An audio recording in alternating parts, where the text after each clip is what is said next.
Hello?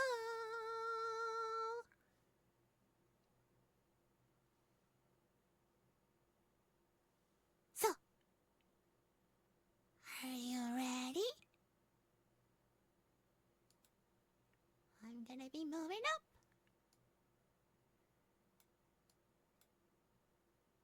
Just a little bit at a time. Alright?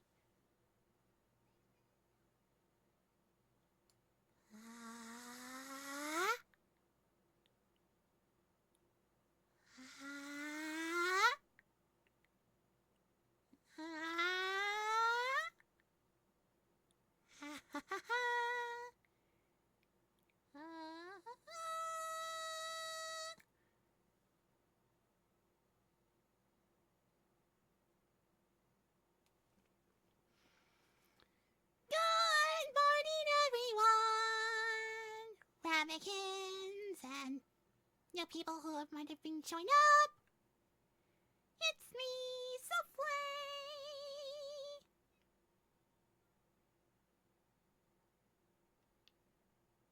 How's everyone doing today? What? Check it out! It's my whole motto! Realized in 3 dimensions! Instead of my, original PingTuber setup.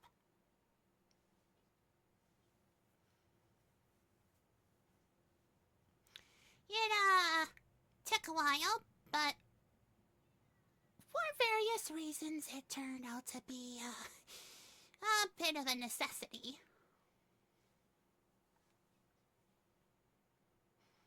Because if you haven't been paying attention to my blue sky, I am on Linux now! Yep, made split from Windows.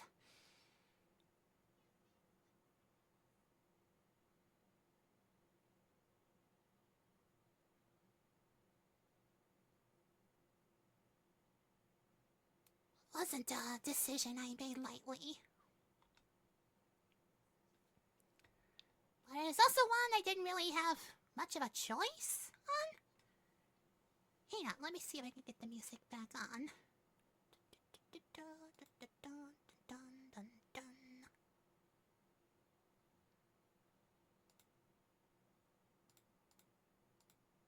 The music.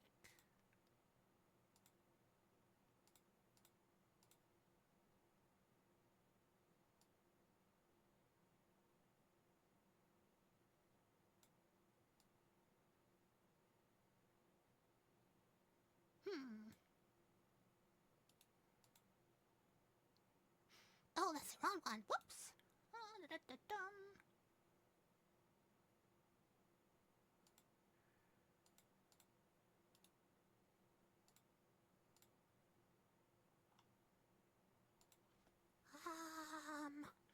Hmm.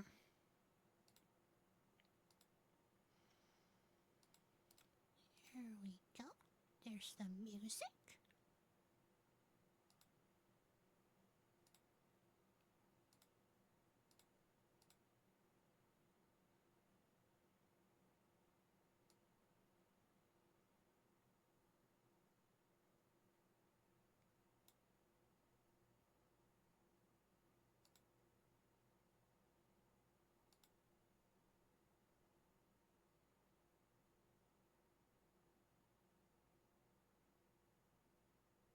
Oh, hold on.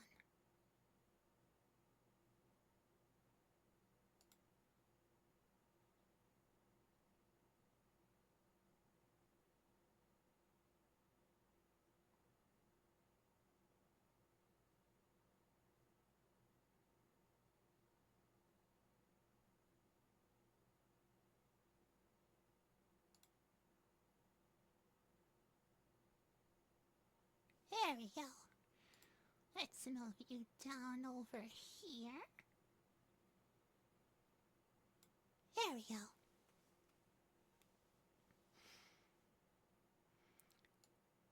Now you have something to listen to while I talk. So, as I said, it wasn't a decision made lightly, but Windows unfortunately didn't give me much of a choice. Because, one particular update decided to, hold my partitions hostage. Like the boot manager got all corrupted. It was a mess. Absolute mess.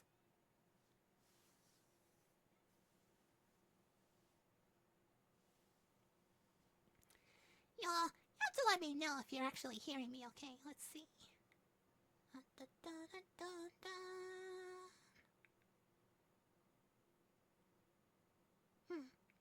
Seems to be working okay.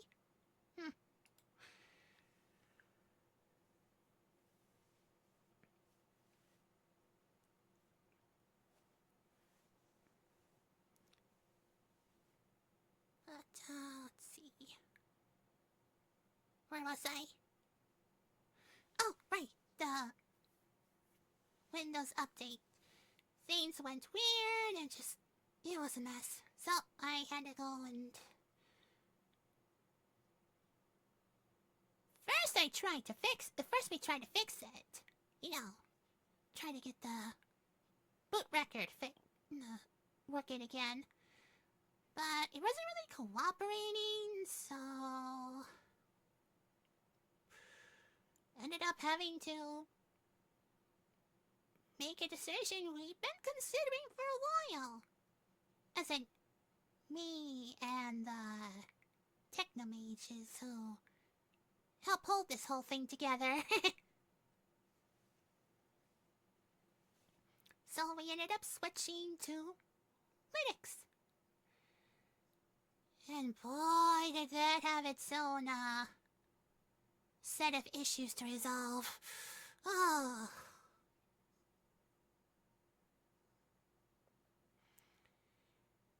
But if you'd like me to go into that stuff in more detail, I'd be happy to. So, let us go over here.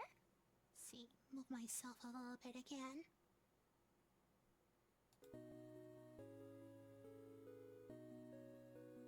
Haha, there we go. Alright. Let's move me.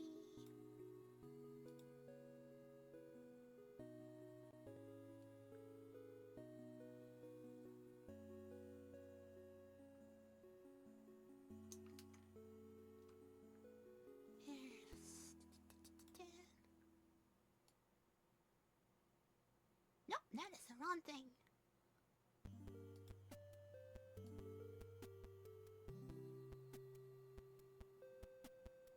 Alright. first time in a long while. Let's bring up that overlay.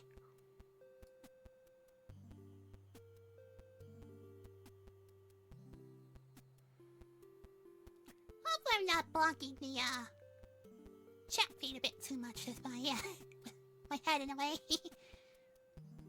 Okay. So, oh, wait a moment. There we go. There are my souffles.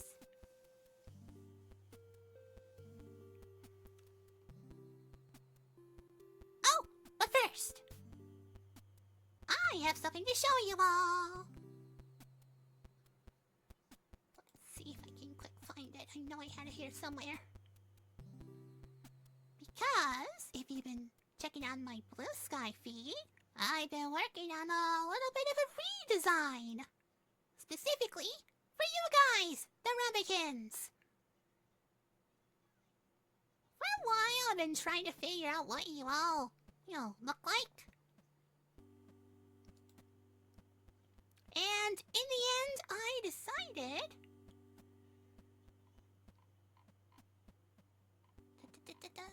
Where is it on the list here?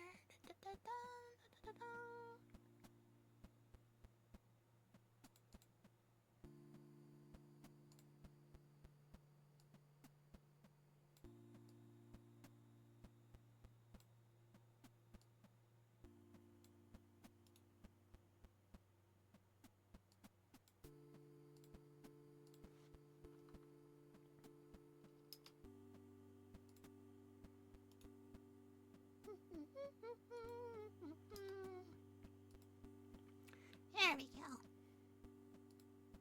Fade it out. Alright. Are you ready?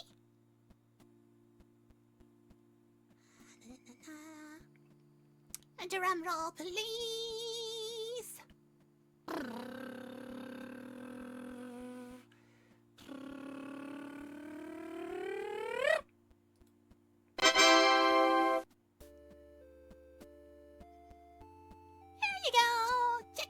It's you guys! Aren't you just adorable? Yep. I tried drawing it myself, but it turns out, I'm not a very good artist. So, I reached out to, one of the people who watch me here. Dr. Is it Pikachu or Dr. Pikachu? I'm gonna go with Dr. Pikachu. Dr. Pikachu 64. And they went ahead and designed this for me. So, and with that, I also asked them to make me some emotes.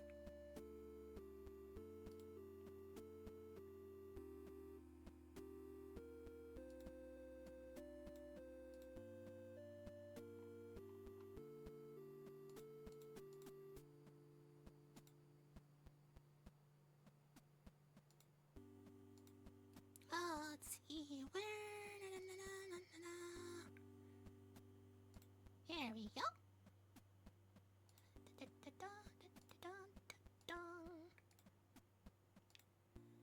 Ask to make some emotes, which should now be showing up on the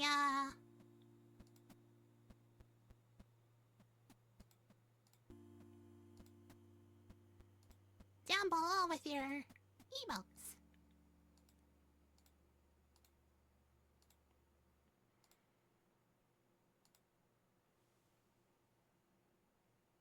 Oh, spam detected. Oh.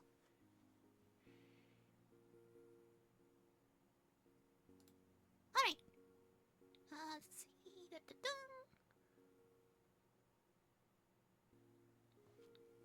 Have you look at each of them in detail?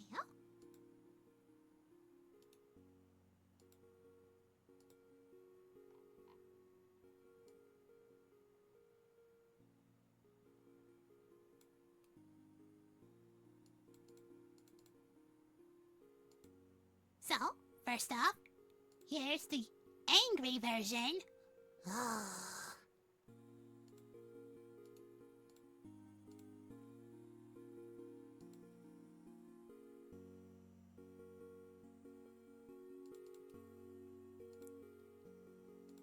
And one was a little sad.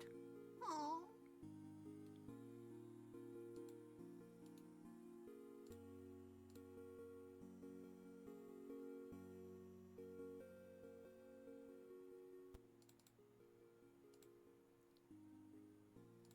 This one is like, whoa. Did she really just do that? Whoa.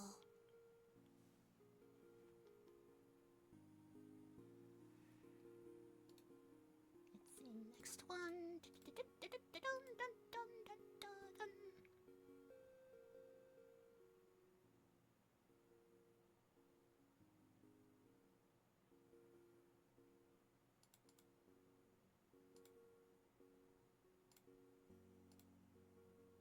Oh, hang on.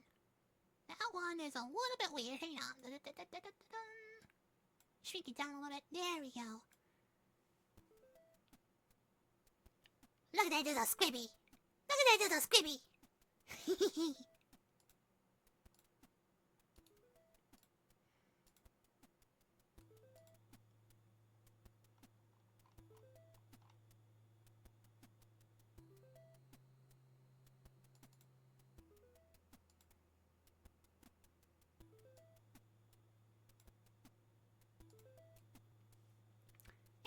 There you arriving. Looks a little small, but that's happens to get blow up a really small image. Right, like that again. Should be one more.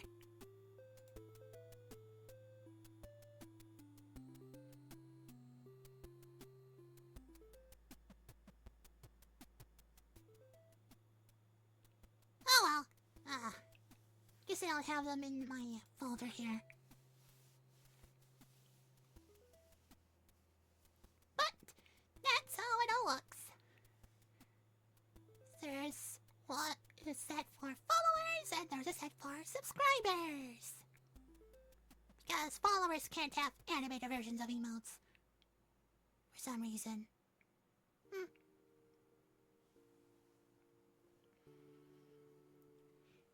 Anyway, let's see here.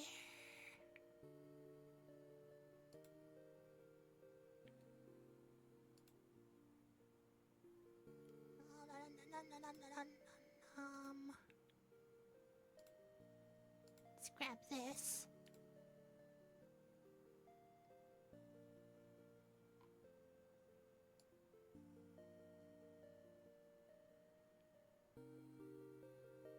Where is it?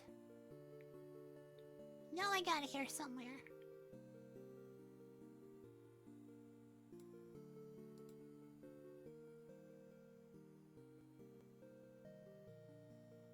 Like that for now. So I need to do some fixing.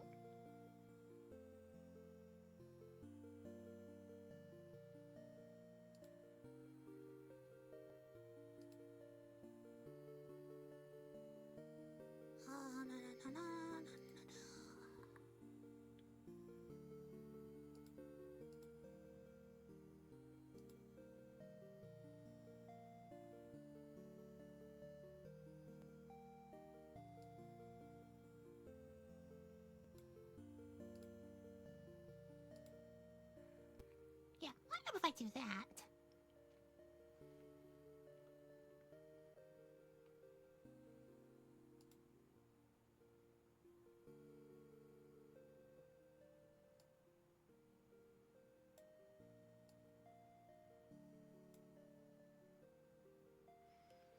Okay. So, I'm sure some of you are wondering, how do you even VTube on Linux? Well, I will say, the process is not easy. but overall, I think it's manageable. You can figure it out.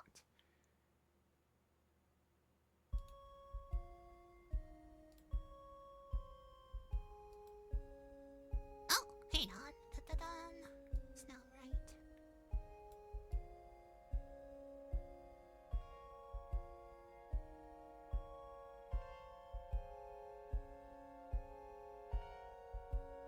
That's a little bit better, yeah.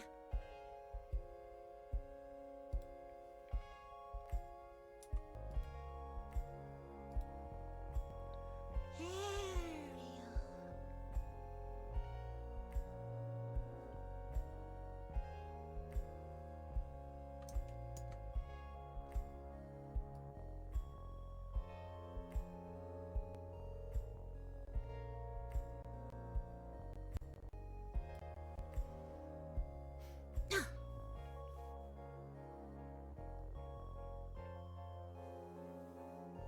So, oh, there. So, what does it mean to get started in Linux? Get my notes. Well, apparently Linux has been around for like a while. Oh, hang on.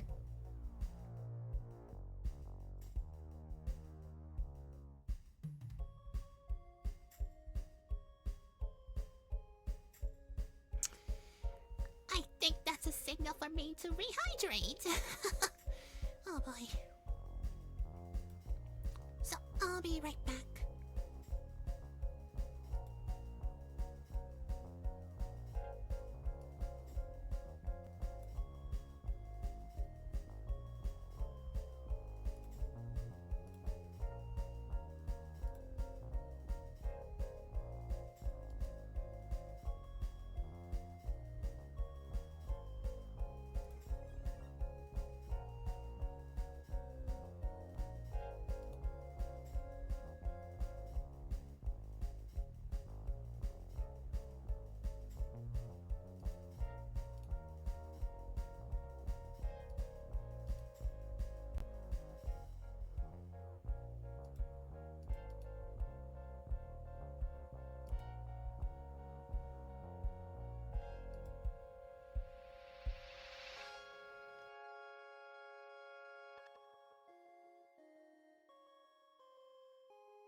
Alright, I'm back.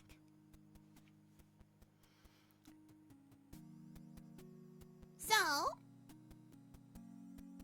for one thing, if you have an Android phone, you're already using Linux. Because the operating system on that is Linux distribution. Which, in case you're wondering what that means,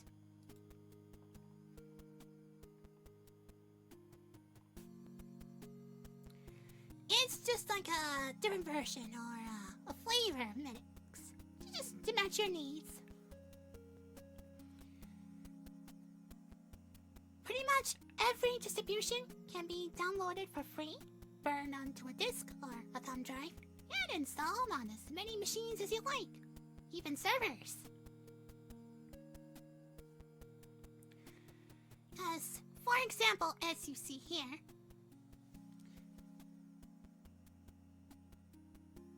oh, hey Zen, welcome in. Been a while, huh? I should also mention, right. The daily quest thing is a little bit broken because, Mix It Up isn't cooperating. So, sorry about that.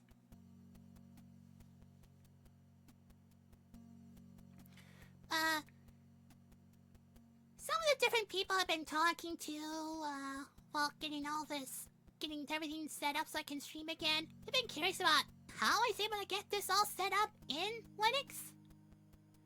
So I decided, you know what, let's put a presentation together because all the information is just, all segmented. It's just, wow.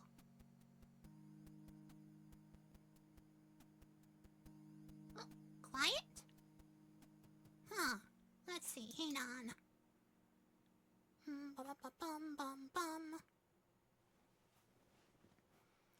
Are you able to hear me now?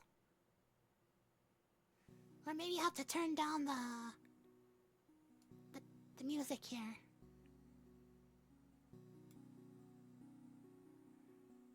No, the music should be okay.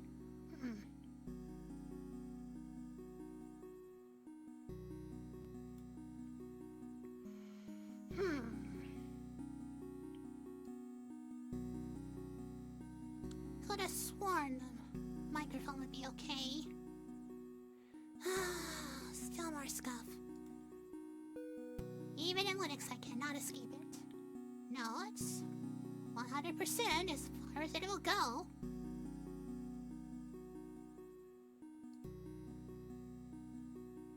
Well, you'll have to let me know if you're able to hear me, okay?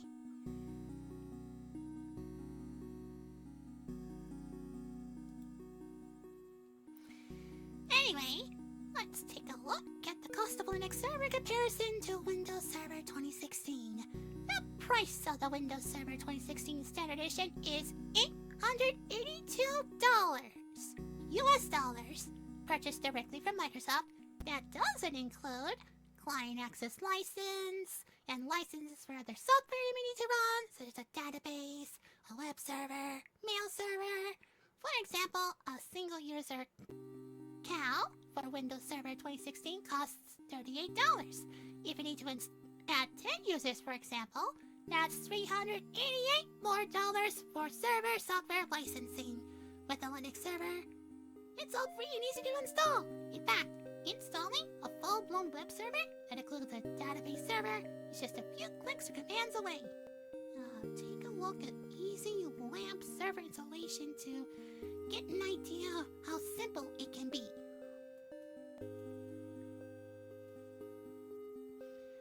Oh, at least I'm not a little one anymore with my new model.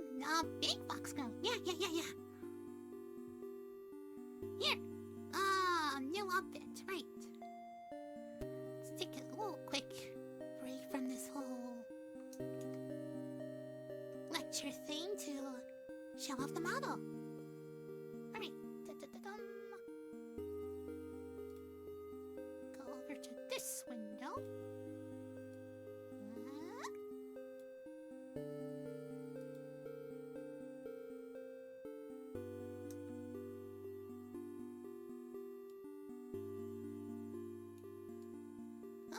That's not right. What was it again? Here we are. Check it out. Cute little wintry outfit.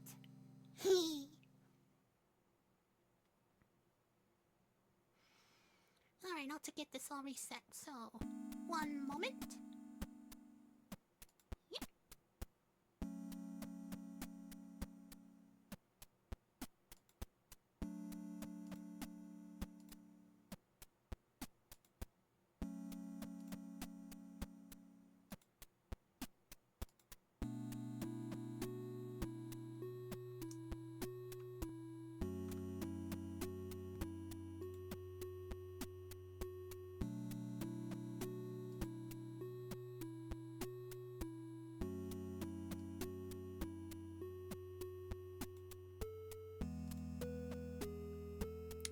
we are.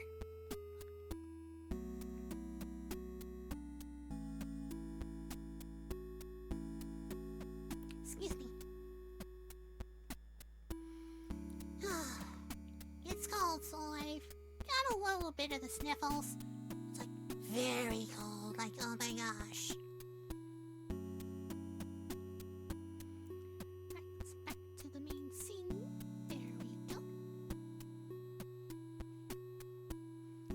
But can also be distributed under an open source license. Christmas left already? Oh, it's a winter outfit. It's so wintry. But looking cute either way. Aww. Oh, thank you. Thank you. Means a lot.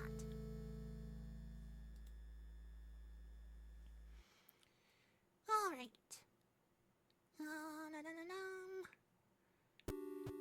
As for the distribution I am on,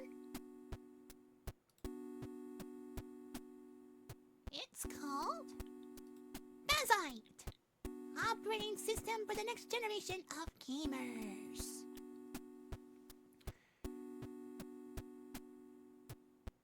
Because it comes built in with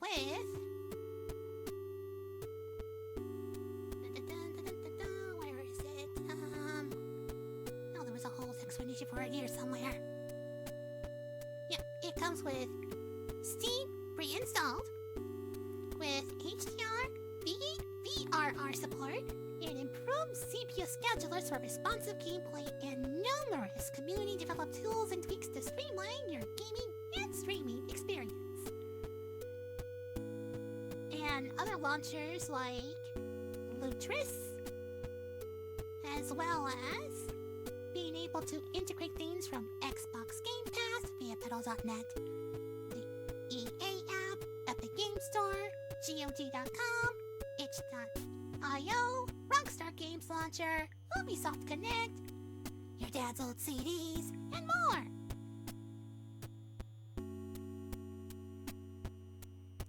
Oh, Meloshana! Welcome in, welcome in!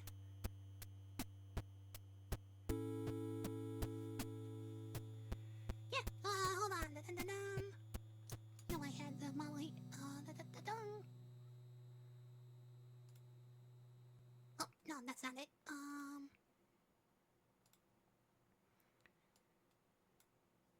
Sorry, everything's a little bit, yeah, check it out, new emotes. That's the ramekin.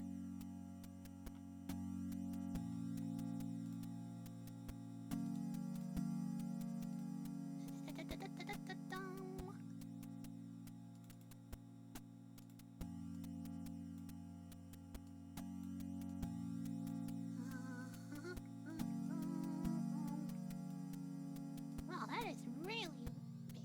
Hang on.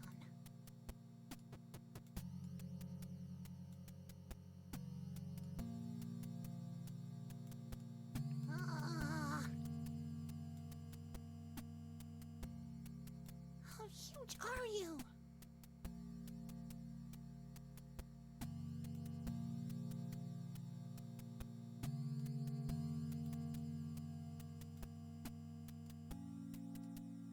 There we go, that's better. There we go. That's all looks up close. That's you guys, ramekins.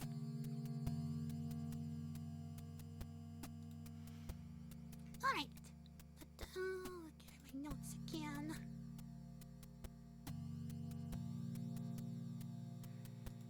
Bazite is an offshoot of sorts from... hold on. I knew I had it here somewhere.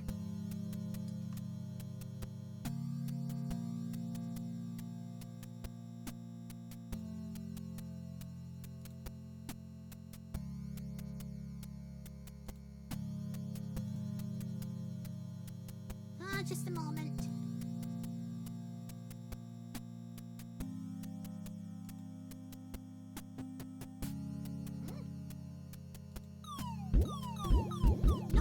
No.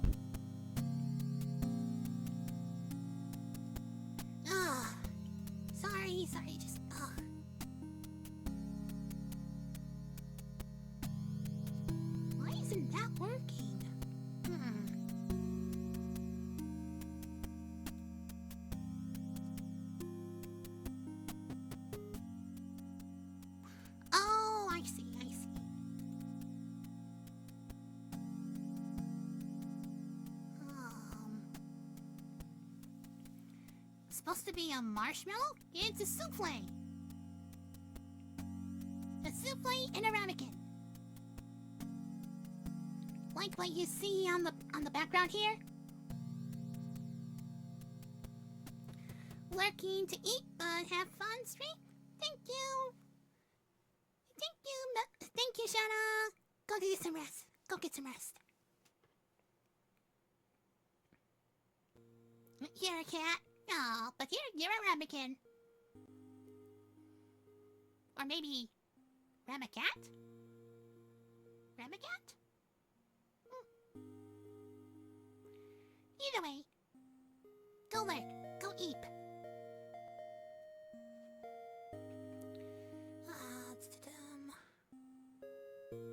I might just have to hide this for a bit. I had the soul.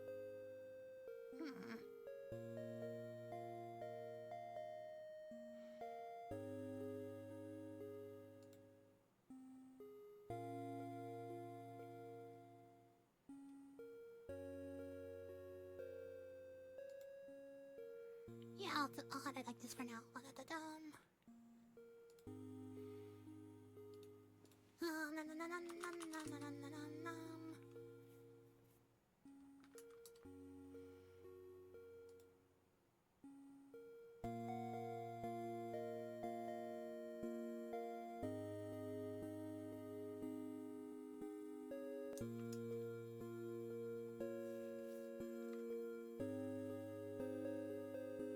There we go.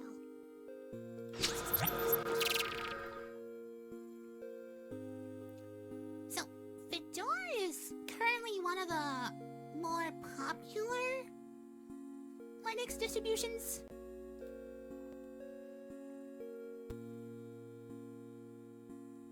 Because it's flexible, powerful, and it offers both KDE and GNOME versions. And for in case you're wondering what the heck those are the two different styles.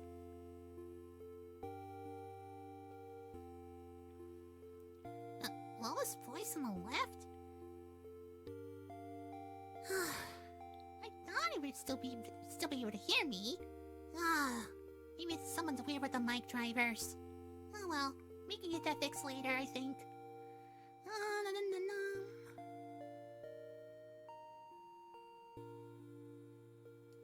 Go over this window. Alright, so, two different desktop environments. We have KDE for K-Desktop Environment. This is like the closest... This is pretty close to what you'd normally have with, like, Windows.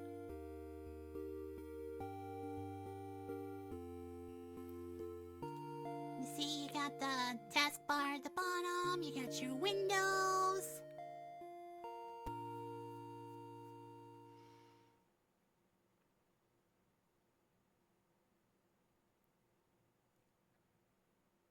But you have to let me know if there's any way I can, make it a little bit louder.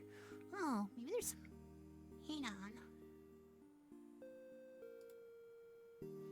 Bear with me here.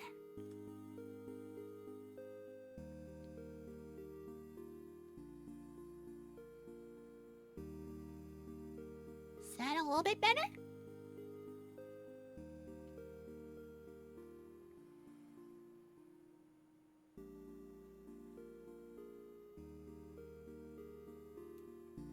How about that? Is that better? Huh? You have to let me know.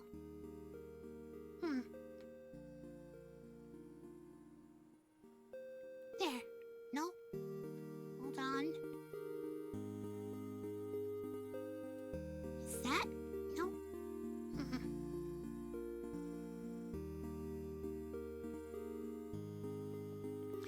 Alright. There, it's in the yellow at least.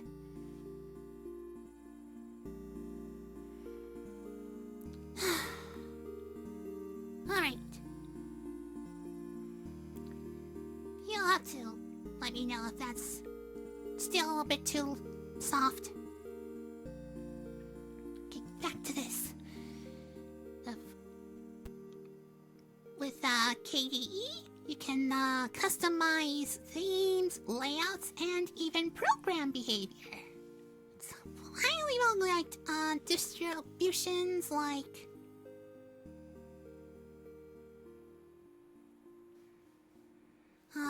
Kubuntu. Oh, yeah.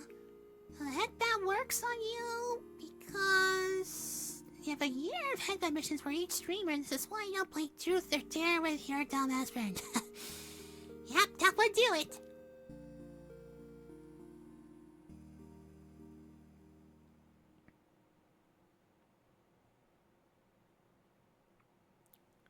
Sorry if the headband thing looks a little bit weird. There's so much of what's been trying to fix. There's bound to be a few things that slipped through the cracks. We'll get those worked out.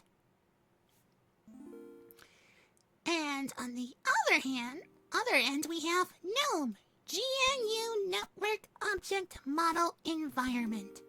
Free, simple, visually appealing, minimalism. Basically, it looks a lot like what you might have on your Android phone. Right now, I am on KDE because of the customization and being able to modify stuff. It also comes with Advanced Text Editor, Kate, the File Manager Dolphin, the Picture Viewer Gwenview, the Digital Painter Krita, and the Terminal Emulator Console. And has a greater selection of apps overall. And GNOME, on the other hand, has Text Editor, GNOME, Image Viewer, Photos, File Organizer, Files, Terminal Emulator, Terminal, and more. But generally, they're both pretty efficient and lightweight. KDE is a bit more resource heavy because of all the customization and being able, but you can't fine-tune stuff. GNOME, meanwhile, is even more lightweight and efficient, so it works well on your old and less powerful computers.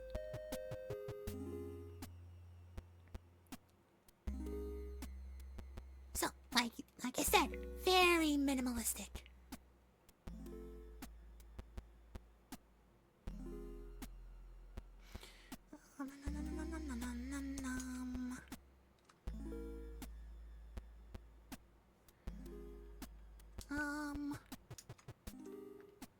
Let's look at my notes again.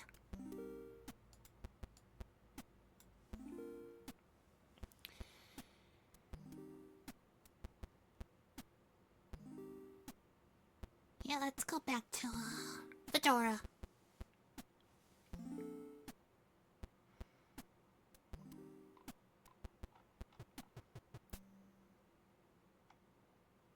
So yeah, to put all the stuff on your machine, you just kinda go here, and you... Where is it? Yeah, there it is. Get no workstation, or KDE Plasma, or you get the server version.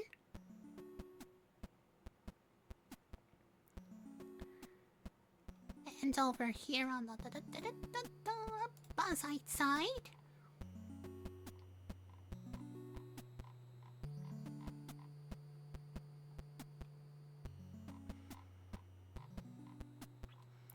you can get it in KDE, just like with Fedora, as well as GNOME, built from Fedora's Silverblue. It also has a Steam gaming mode, thanks to Denki Loader, and Waydroid, so you can even get Android apps and games on here.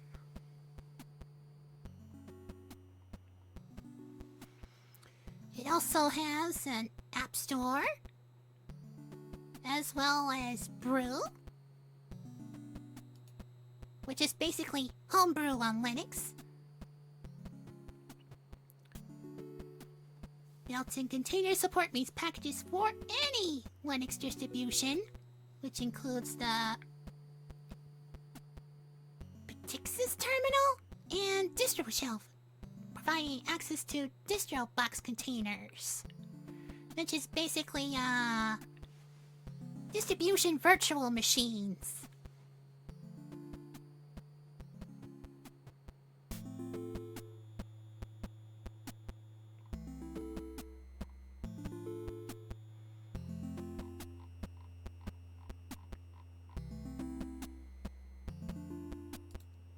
There we go.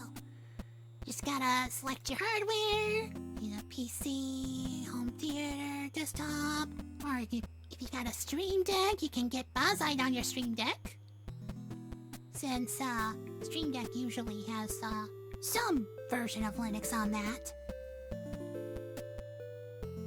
Laptop, tablets, virtual machine.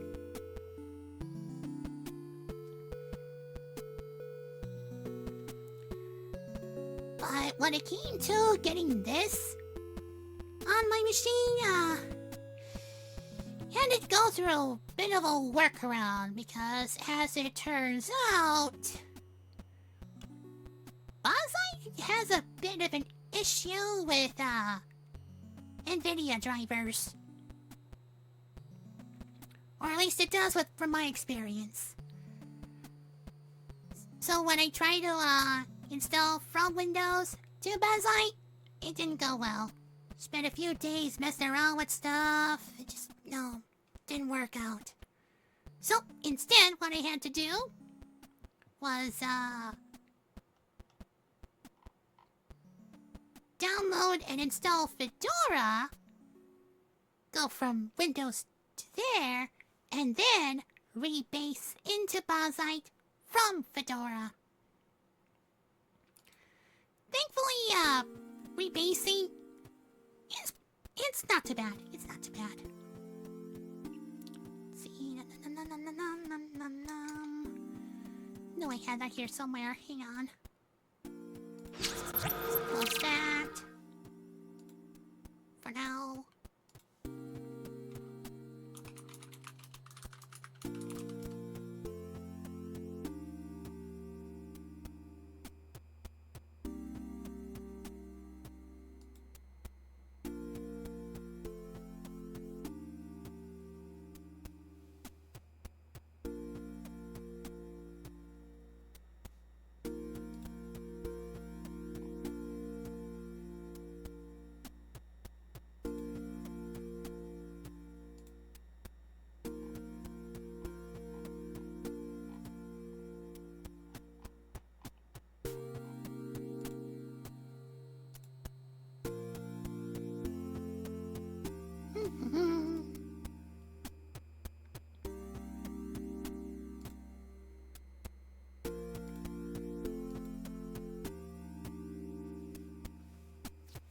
There we go.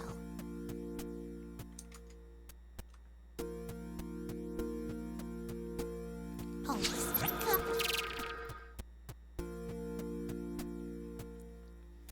Yeah, as long as you got like a Fedora Atomic desktop, you can rebase into Bozite pretty easily.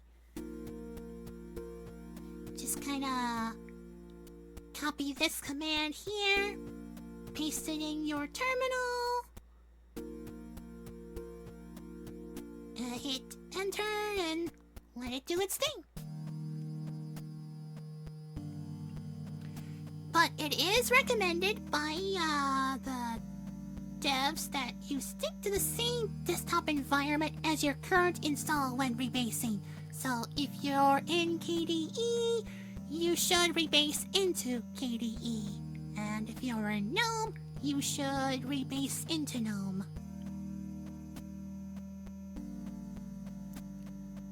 But thankfully, your flat packs and other stuff will not be changed. And you can, once you're rebased, you can just install the default flat packs for Bozite running this command in your terminal.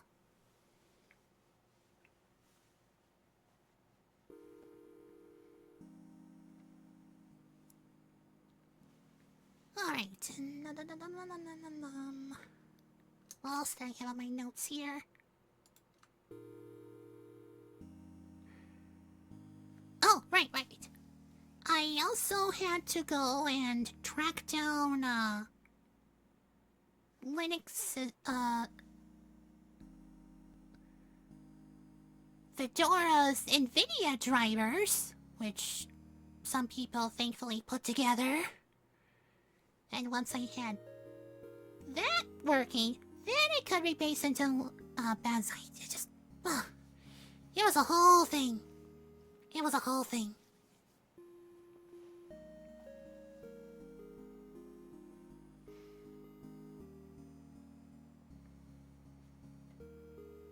But managed to get it working for the most part. There are a couple crashes here and there, but I think they might be more like, memory leaks? You know, if I'm trying to run too many things at once. But those are probably to be expected.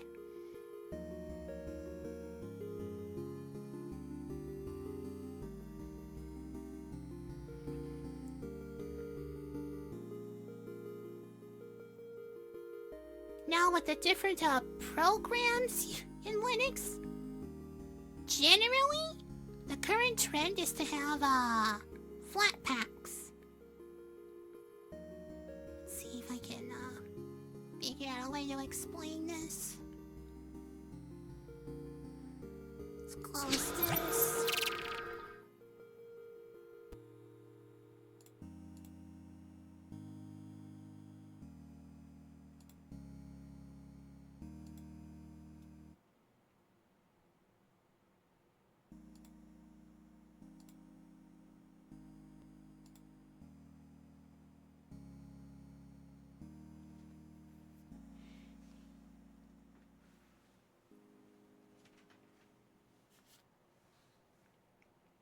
Yeah, that'll do.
That'll do, I think, yeah.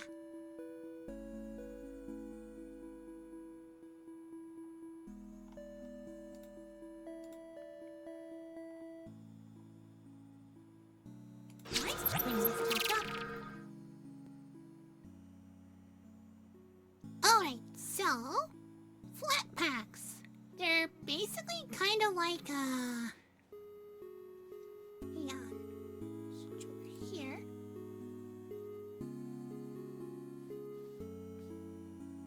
Oh, I know if I plug this in.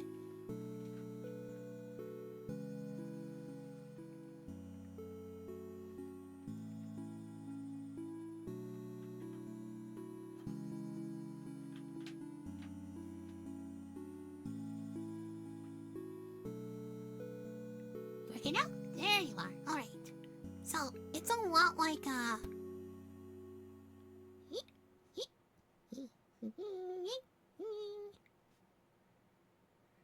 it's a lot like, a building, alright?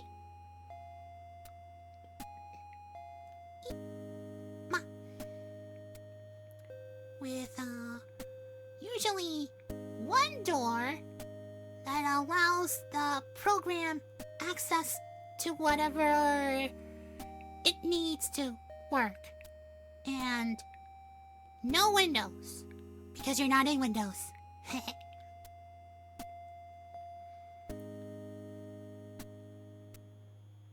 And usually, it works pretty well. So, if, say, something bad happens to, one flat pack in particular, like, say, it catches on fire and stops working at all, the rest of the buildings, your other flat packs,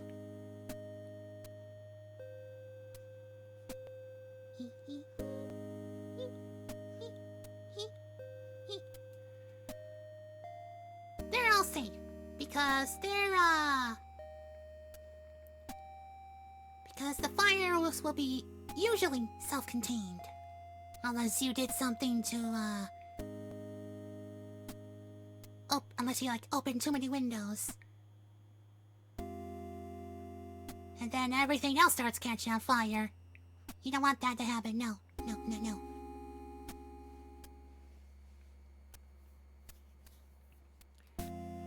But in case of you need to give different programs access to like your system files, like say your browsers. You want to download stuff and well, you need something called you usually need to give permissions.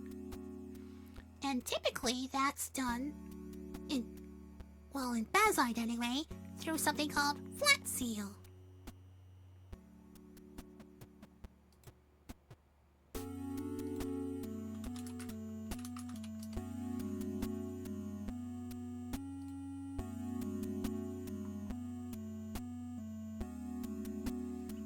You can also do it through the terminal, but Flat Seal just makes things a little bit easier.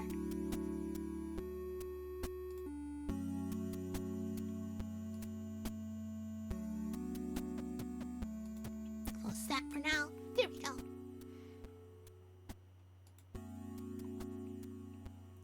Graphical utility to review and modify versions for your Flatpak applications.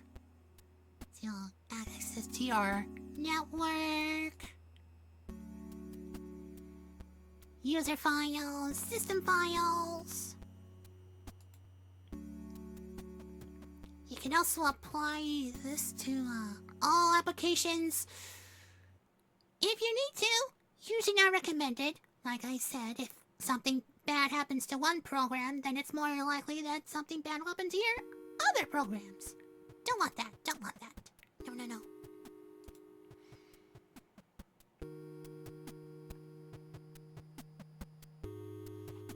Yeah, exactly.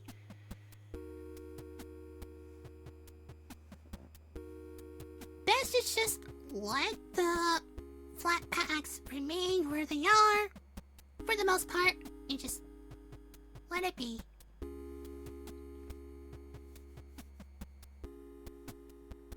Let's see, what else did I have in my notes?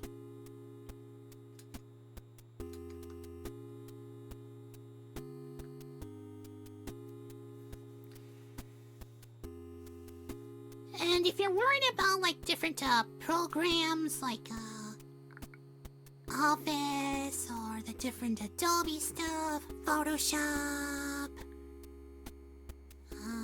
Illustrator, Premiere, After Effects. Thankfully, they've been able to develop stuff like open source alternatives, and thankfully, pretty much all of them are available on Linux. Let's see, Liner 1, Engine 5, Medic 6, on road, Code 3, but multiple buildings on fire, dispatch!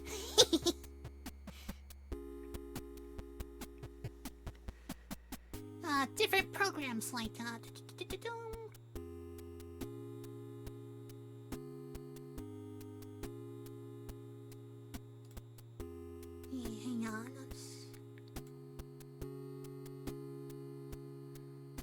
go back over here, make another layer, oh, that one.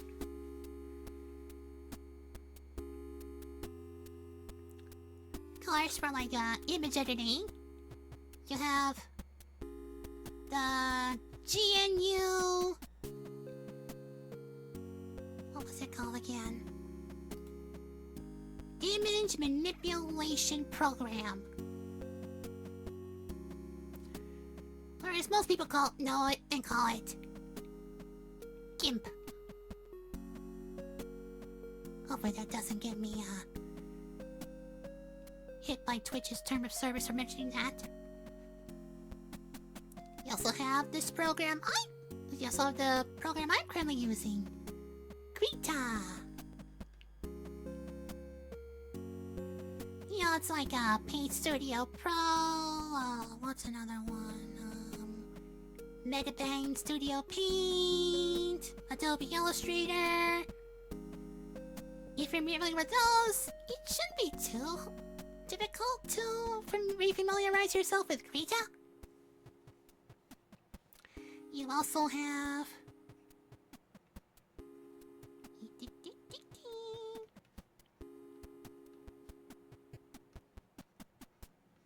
LibreOffice for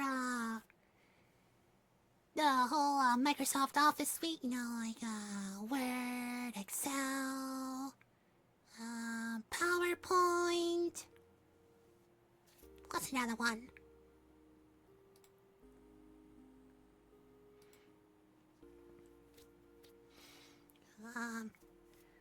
Office has its own Illustrator, right? To make flow charts and whatnot. I think so. Anyway.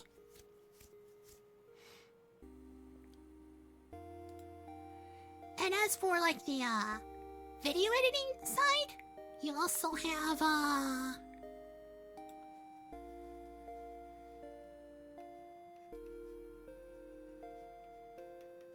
Caden Live. It's pretty basic, but if you're just like putting together a quick short form content video or whatever, it should be enough. You also have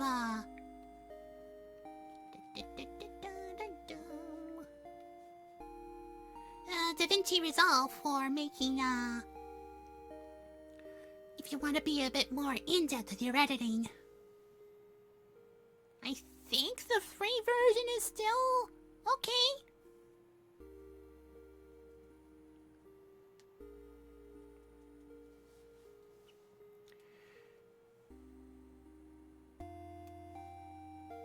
Yeah, I'm just talking about the different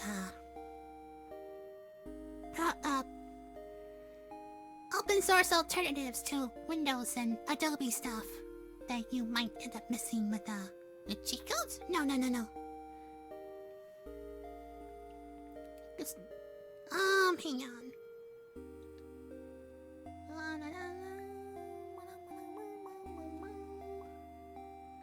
Could've sworn I had this working. Yeah. If you're having trouble listening to me, let's see, where is it?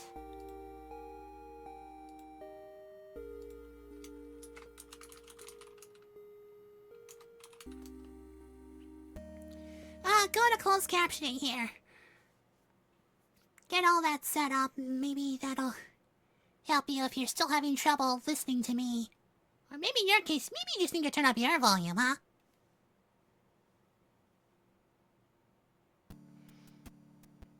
There's only so much I can do here. On my end. Right, what else?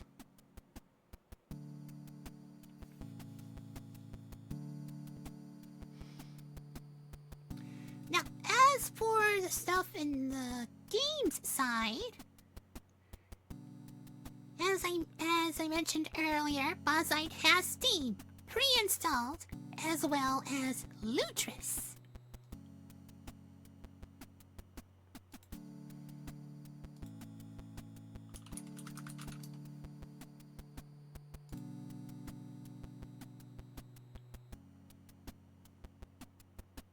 Let's see.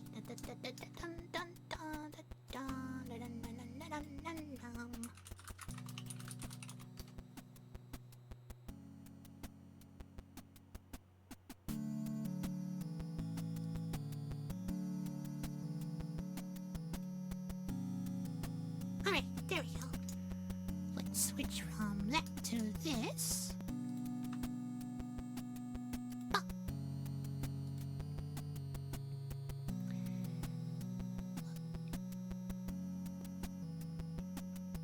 I have it. You have it all the way up. Oh. You tried? I tried. Well, that's why I have the captions, in case you, still having trouble listening. Alright. Now, to get stuff running on, on Steam Deck, Valve went ahead and, worked with, crowdsourcing and whatnot. The Proton. It's a compatibility layer.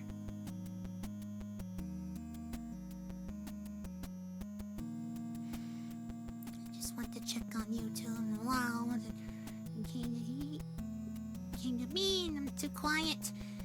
Like I said, my microphone can only go so loud. I don't know what's going on. Something's weird with OBS, I guess. I'll just blame OBS. Basic assumption. Something going wrong? Blame OBS.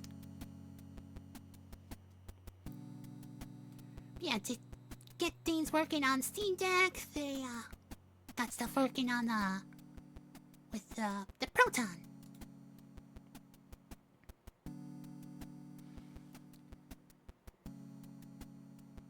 So you got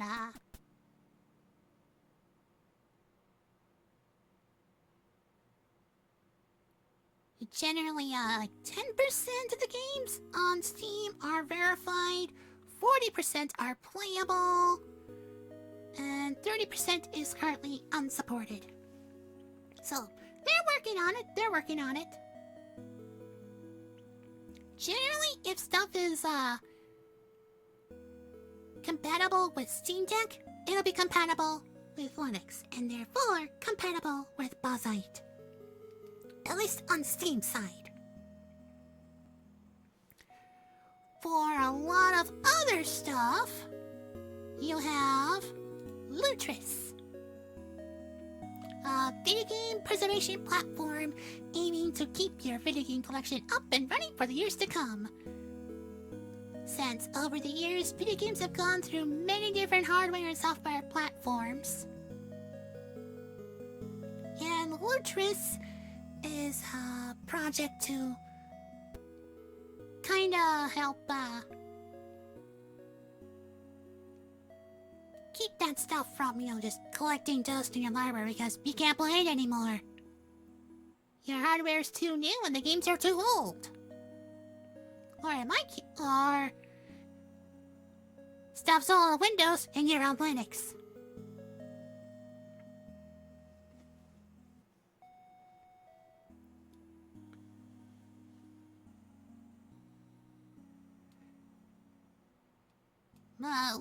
The main thing that Lutris makes use of is WINE, which is an acronym for Windows is not an emulator. I think so. Windows is not an emulator.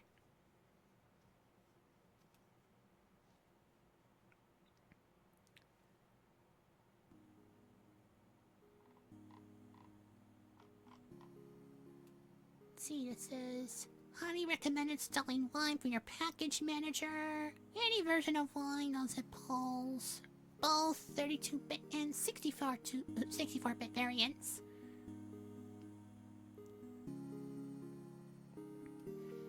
Generally, once you get Lutris running, go to the sources section, log into your game stores. Also enable different services. And then down here, you have the runners. The programs Lutris uses to run your games. Lutris provides the programs, there's no need to have them installed on your system, except Wine. Compatibility layers, emulators, or game engines capable of running games for various hardware on software platforms. So you got like stuff like Citra for Nintendo 3DS games. Desmonet for Nintendo DS. And then from there, once you get the different runners going, you can install your games. Waiting for broadcast speech? What?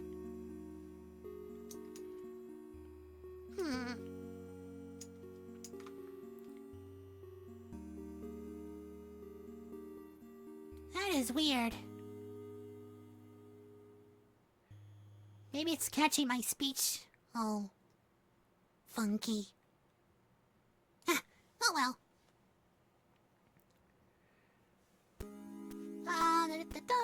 Everything else set up. Add targeting games to Lutris. Game installer window. Specify locations where game files can be kept for future installations. And can connect with game launchers like Battle.net, Epic Game Store, EA App, and Ubisoft Connect. But also,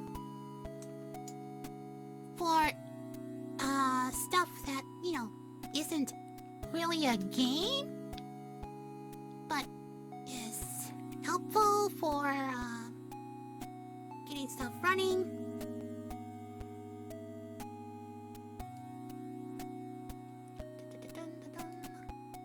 Where is it? There it is.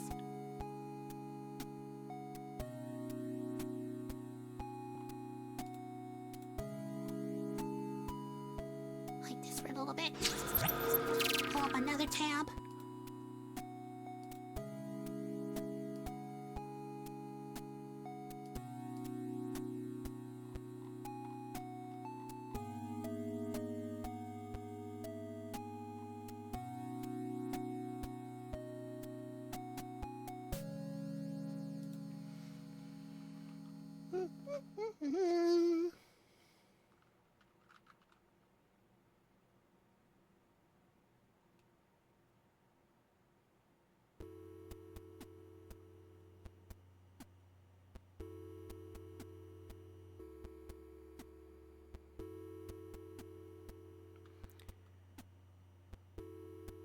Wait, what was I gonna put up?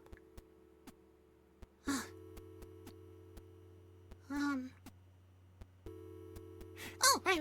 right.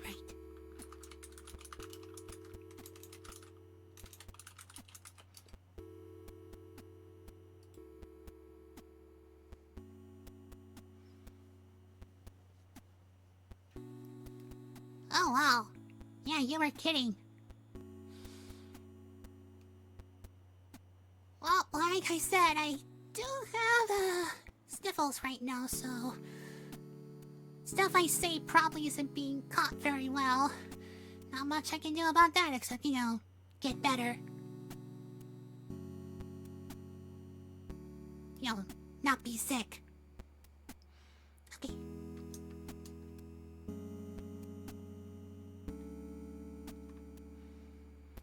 Alright, as, I was saying with the, programs and apps, when it comes to stuff that,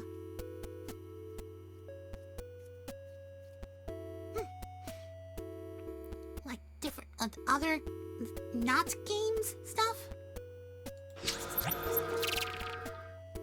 you have, you can use wine, you can also use, something called, flat pack called bottles. It introduces a workflow that helps you organize by categorizing each software to your liking, providing several tools and integrations to help you manage and optimize your applications. Basically, you're kind of putting each app into a bottle that you can just customize however you like. Pre-configured environments as a base, changing your runners, various optimizations and options for gaming, and being repair in case your software or bottle is broken. Dependencies. See, you can have a bottle for each game. So, like Warframe, Affinity Photo, Grand Theft Auto 5. You also have the different services you can connect to, just like with Lutris. And this is what happens, you see when you create a bottle. You can specify if you want application or gaming, custom.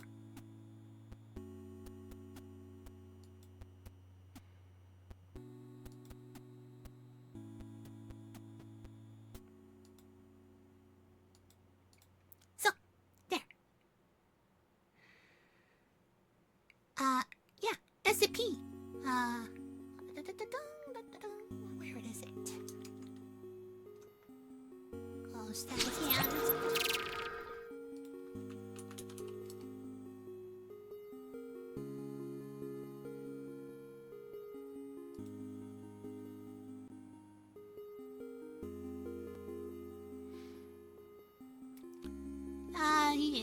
Lots of different various creepypasta entity stuff. Like a mysterious ambulance that shows up out of nowhere. Rescues people and goes and then they disappear and then like a few days later and comes back all weird and malformed. I see any SCPs mostly from watching other YouTubers watch videos of them. I haven't really looked at it into it myself, personally. Just, stuff playing in the background as I've been working on other stuff.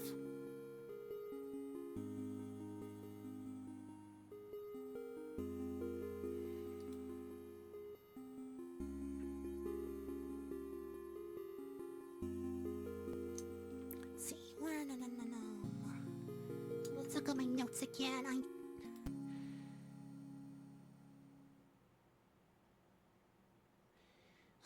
Next thing I've been meaning to, cover,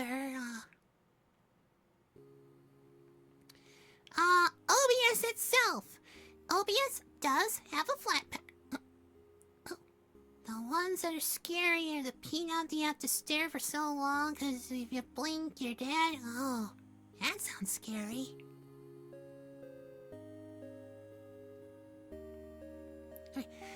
OBS itself. OBS does have a flat pack version. You can also, install it through the terminal itself and just have it not in flat pack form. They don't really recommend that anymore because usually you have to if something breaks on that, you're on your own. But with the flat pack form, you can just usually get an update, or you can uninstall the flat pack and download it again, and things will work again, hopefully. But with the flat pack limitations, things get a little bit, complicated with OBS. That and, transferring between Windows and Linux tends to break sources, like window capture, your text layers. All that will usually break, and you have to find alternatives. A shy guy, see him in the face, he chases you to kill you, and the other one that says, oh, he's smiling, chasing you with a knife. Wow.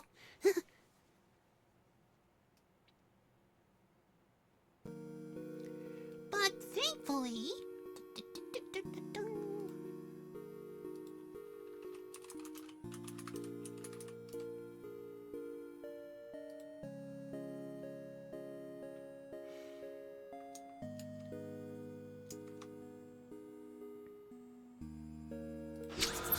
there we go. Open this up. There. OBS. This is the flat pack version.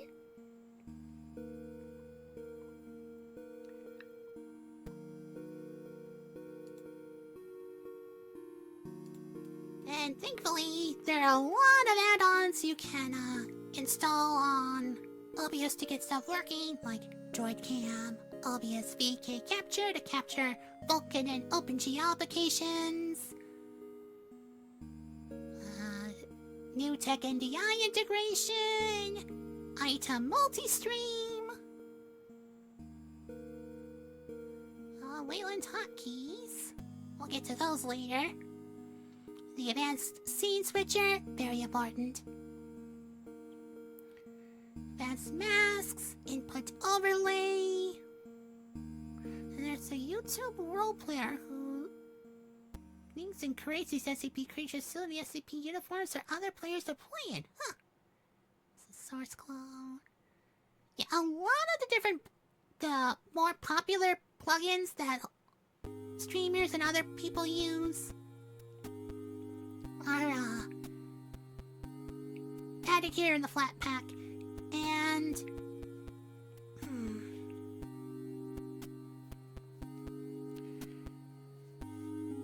and if there's stuff that isn't on here, you are able, usually, typically, able to add the plugins, manually install the plugins, but you'd have to know where your directory for OBS is located on your machine.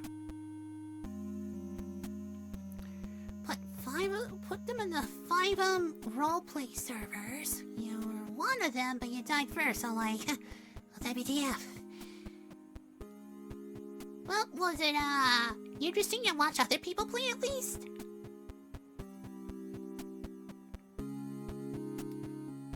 Like, was the gameplay, like, interesting? Like, interacting with other people, whatnot, and all that?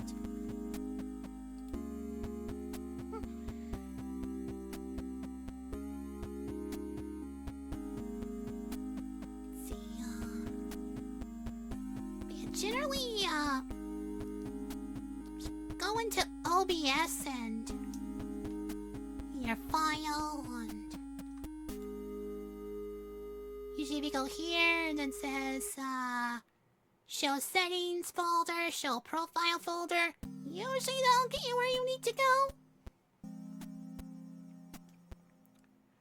At least where to install, manually install the plugins. As for actually going and doing that, let's see. I knew I had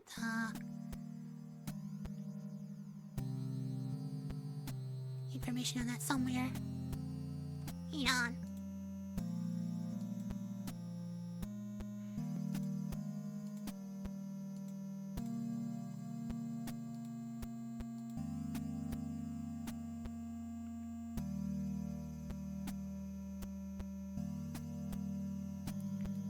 Go here. Close this for now. You know what? Let's kind of go by example.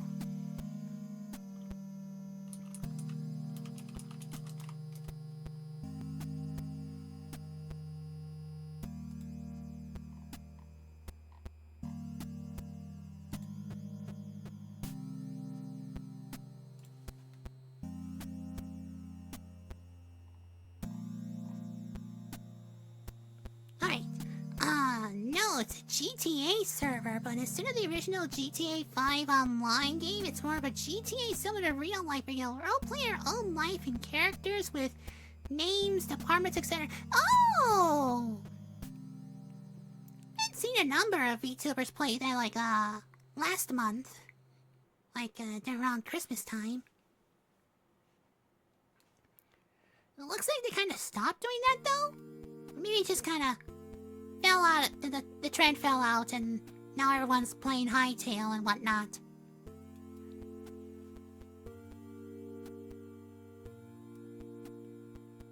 Alright.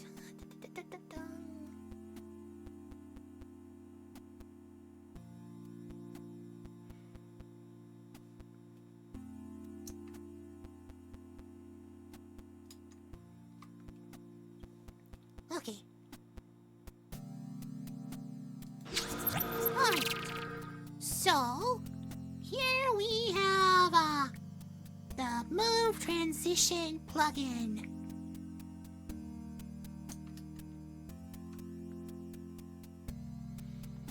We go over here to download, to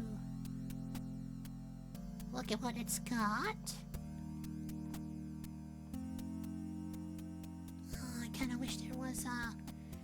option to,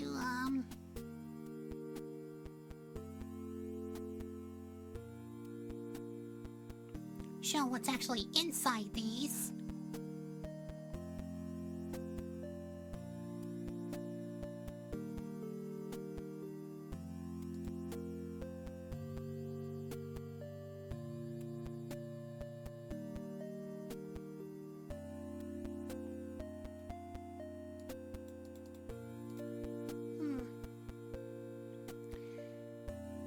Right, anyway, once you've downloaded the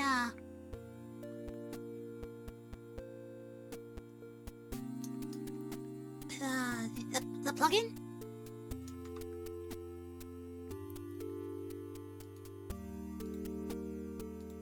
see where it is.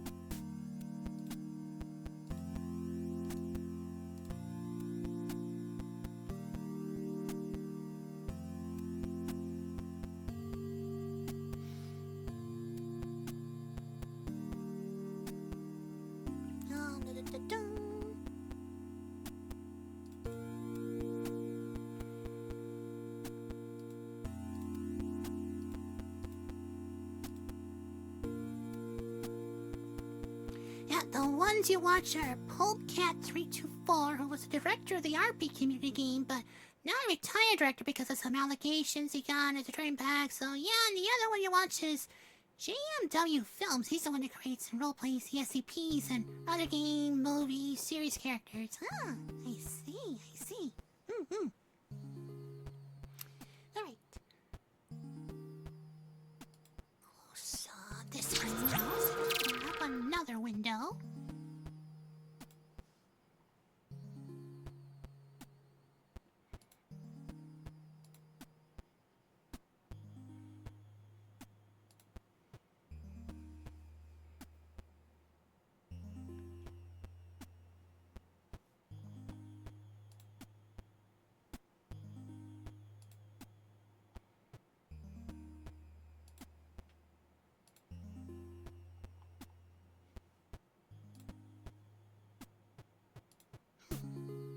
There we go.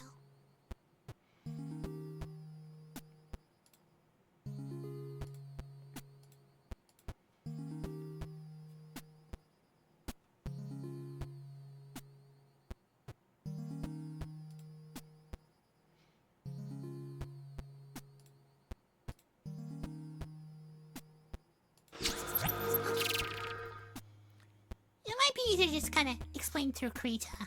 Just drawing on this canvas here. So let's rotate this so it's... There we go, that's better. Now, when you download the plugin package, generally you want to be looking for something called data.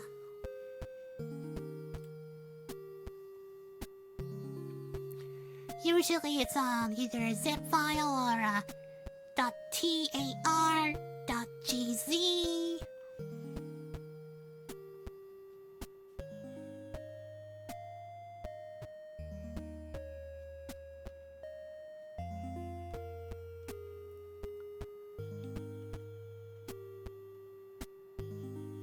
One of those. On server is PGN. They have Ulu Cafe too. Oh. Anyway, once you've managed to locate it, you want to start looking down in looking down the various folders until you start seeing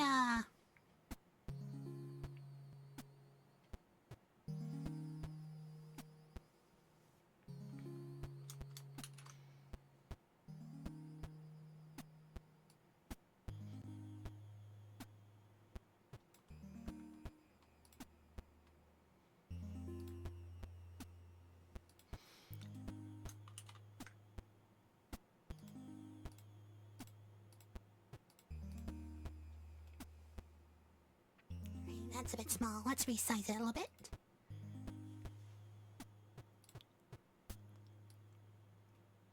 Oh, no.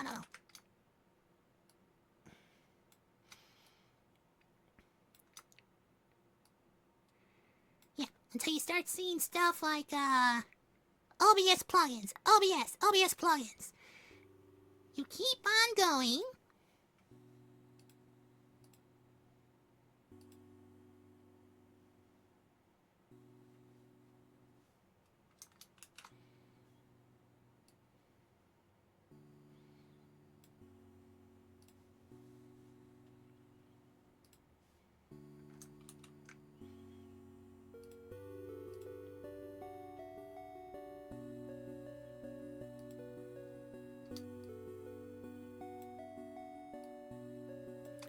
Until you start seeing this. Like in this case, I went in OBS dash multi dash rtmp.so and locale. Those are the two things we want. You're hopping off right now. You're outside, so you'll probably be watching me on my console when you're home. Alright. You know what? I need to get up and stretch for a bit anyway. Good idea. So, be right back, everyone.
this.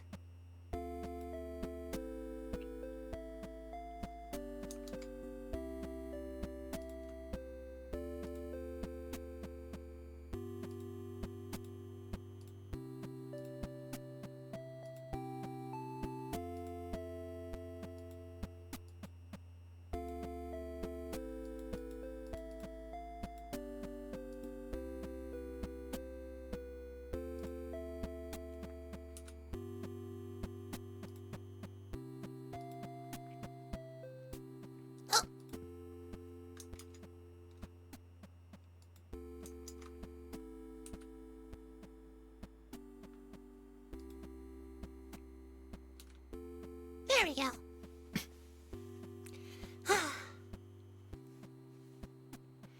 Alright, let's close this. Wait till that goes away. There we go.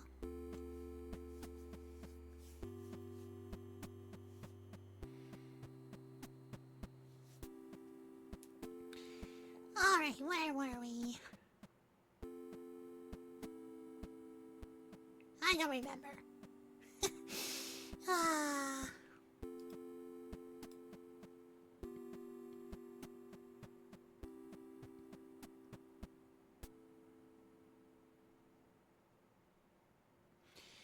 Oh, right.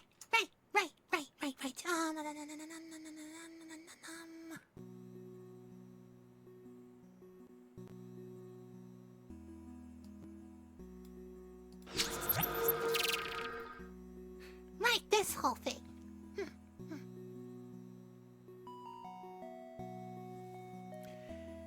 Basically, you want to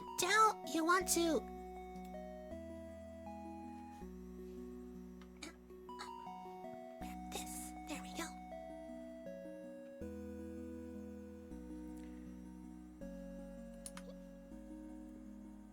You want to grab this. More or less the plugin itself, as well as the locale stuff, so it actually puts right in your language and stuff. And then you put them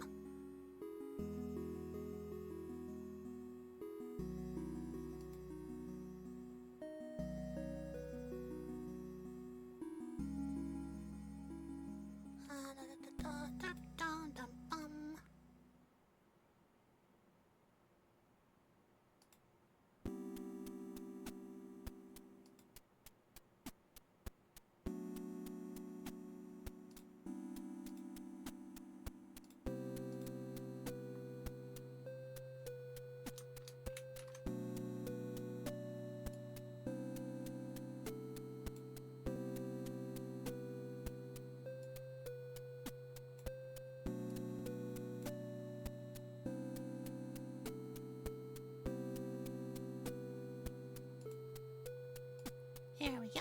Copy that.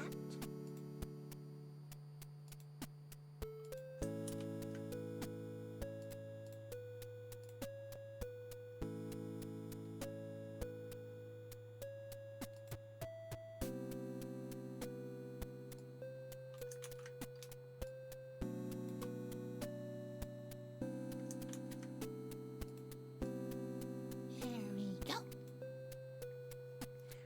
Then you go back into your OBS settings folder.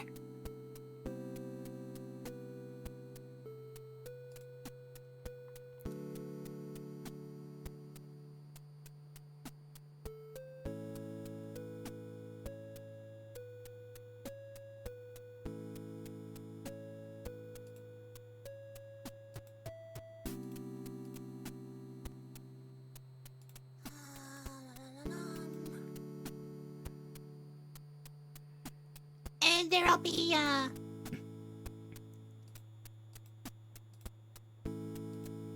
there might be, one folder or two folders. One could be labeled, plugin underscore config, CONFIG, or, or the other folder could just be plugins. Once you find it, you go down, and then generally you'll need to make a folder with the same name as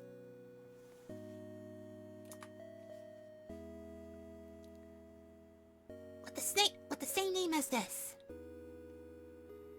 So in this case, OBS-multi-RTMP. Then you take this and you put it in first the bin folder and then 64-bit. If you need to, if they aren't there, you'll have to create the folders yourself.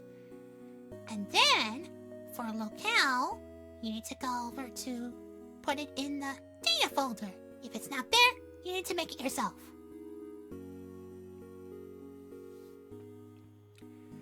And then, if OBS cooperates, the plugin should show up in your plugin manager.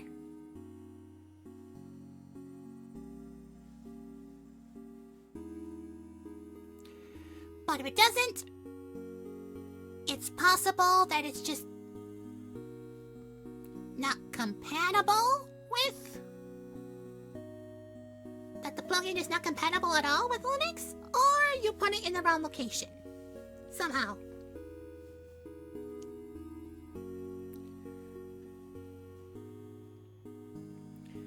But usually, this'll be enough to get things working for you with manually installing a plugin, at least on Linux.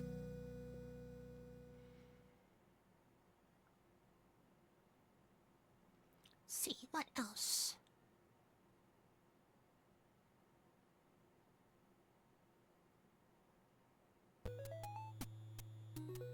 Oh, and in case you're wondering about, like, alternatives to OBS, unfortunately, it looks like OBS is pretty much the Linux standard because it's open source.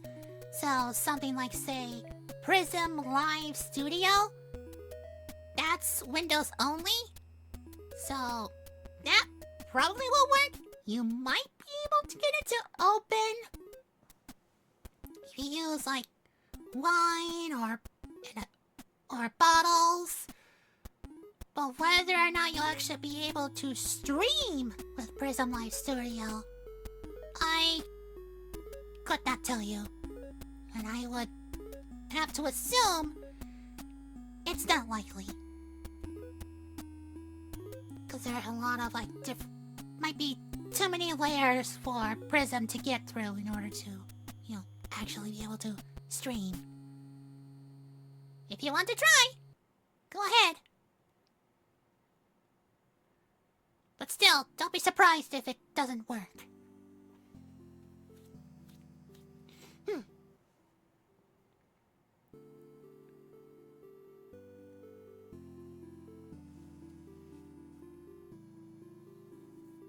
Let's see. Oh! Something else. Something I ended up forgetting about.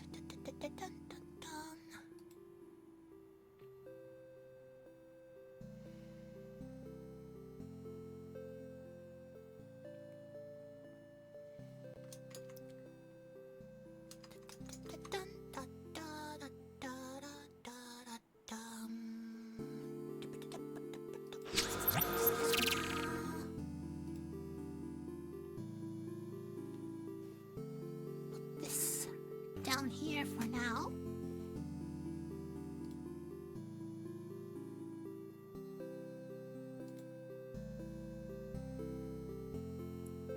Here we go.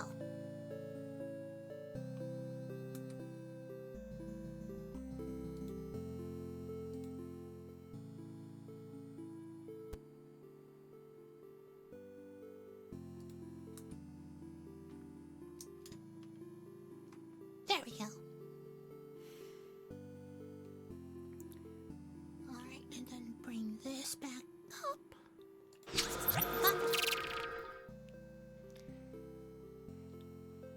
something I forgot to mention when we were, talking about the different distros is if you want to just, try out, Linux distribution without, all the stuff about installing and then rebasing.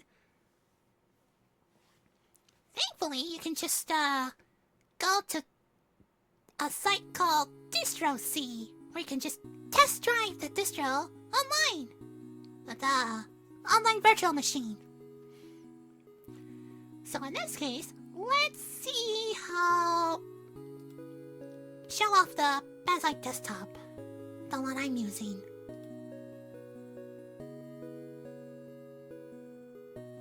Go over here.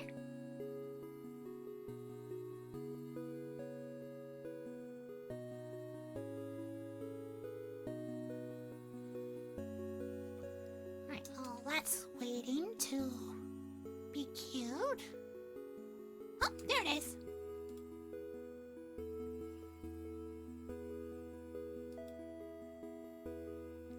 Right, now all that's being all set up to load. I'm gonna readjust this avatar of mine, so just a moment.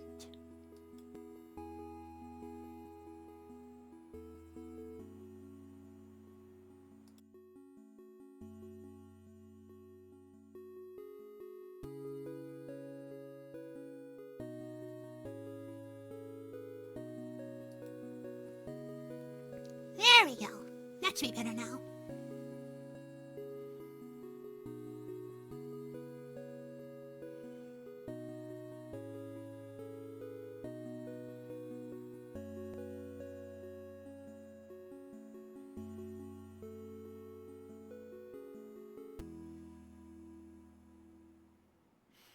Alright, let's move this a little... Oh, not me! Not me! No, no, no, no! I want this. There we go. We'll be up here for now.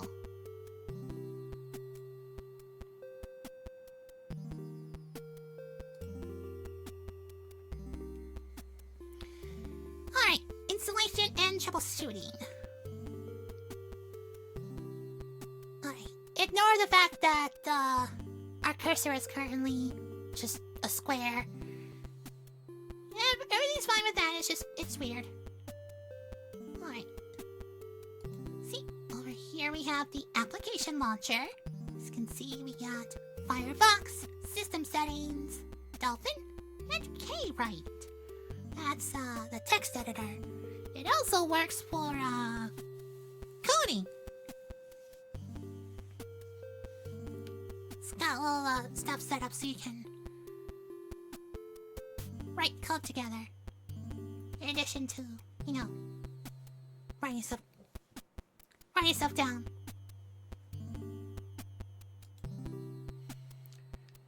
And we have ARC. That's for opening file archives, zip files, 7-zip. I don't know if it works with RAR, because that's a Windows thing. You might have to get a separate thing for that.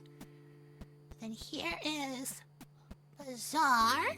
That's the App Store to get Flatpak software. Bootloader restoring tool, portal setup. And there's the forums for Fedora, Universal Blue, Distro Shelf. That's let's see, what was that called again?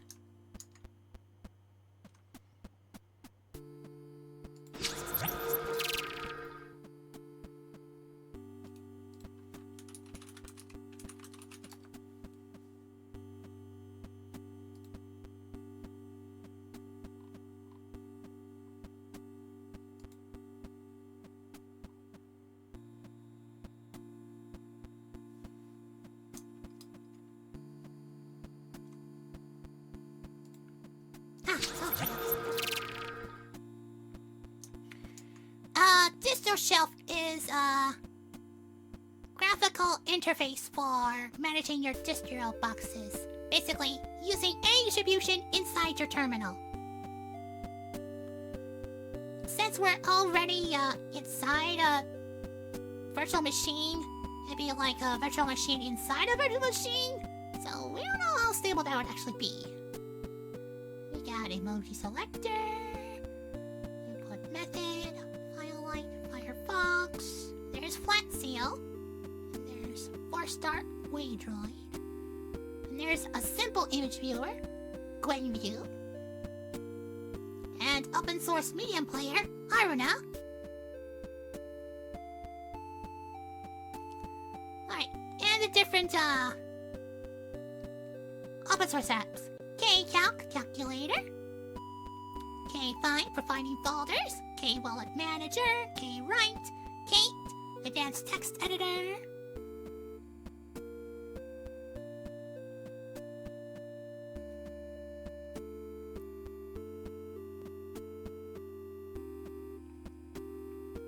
Desktop sharing, universal document viewer, and then we have Proton Plus and Proton Tricks to work with Proton and Wine. Spectacle for capturing screenshots.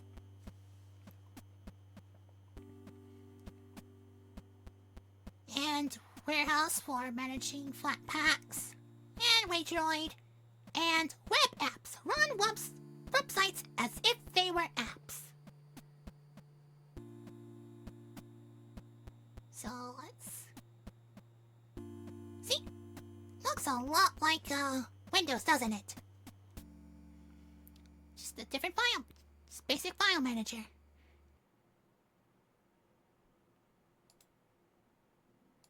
Okay, so we'll go. Shut this down for now. So we can take a look at the GNOME side of things.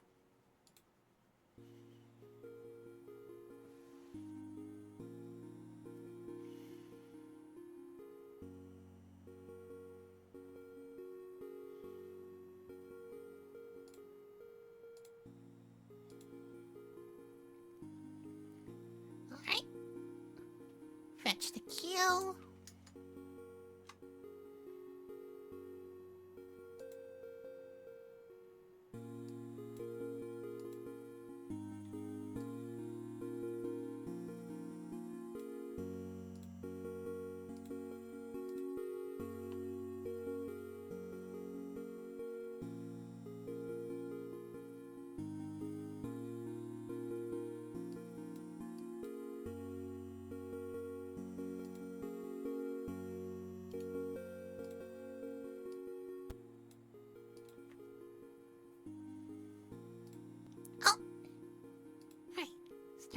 Up, so that starts loading.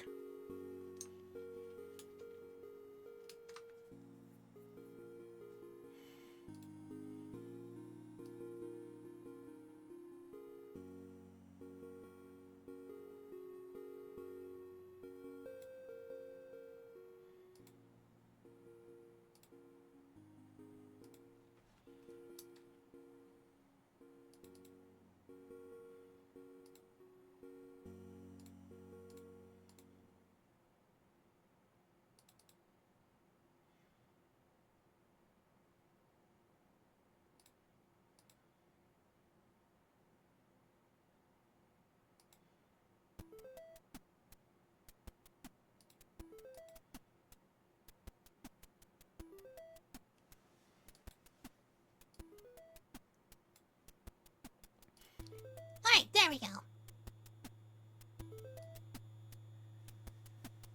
Just perfection extension, huh? Don't show again. Alright. Not now.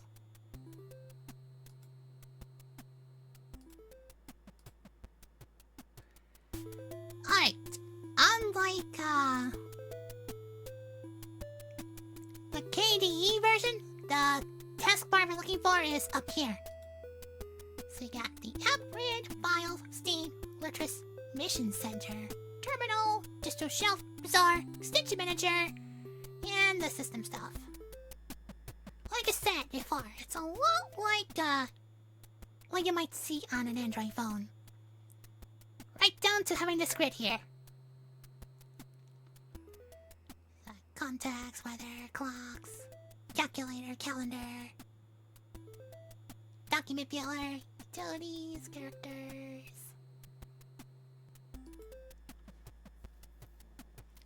There's Waydroid.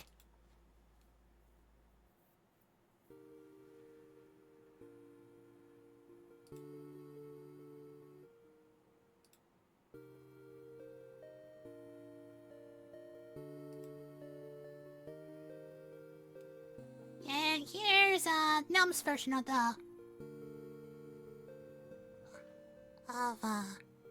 Dolphin. Basically titled Files.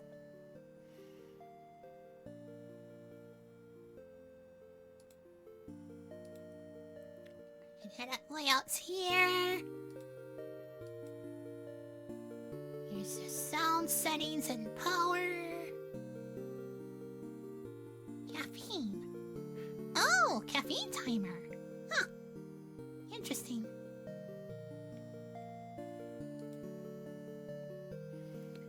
I don't drink caffeine, so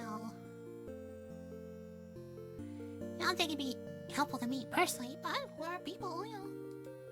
Oh, I see. I just saw, makes you take a break, you know, every 15 minutes, 30 minutes, 1 hour. Tells you to go refresh up on caffeine, or, you know, just take a break. Balance, break time and productivity.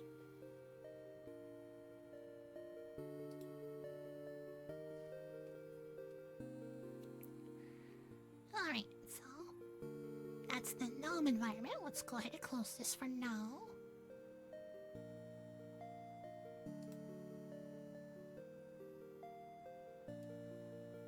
Power off.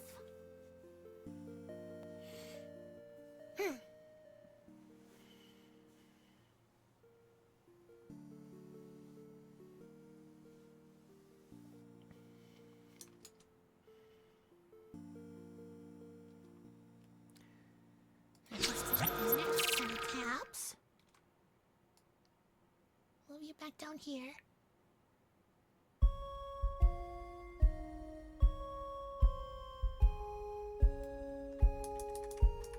There we go.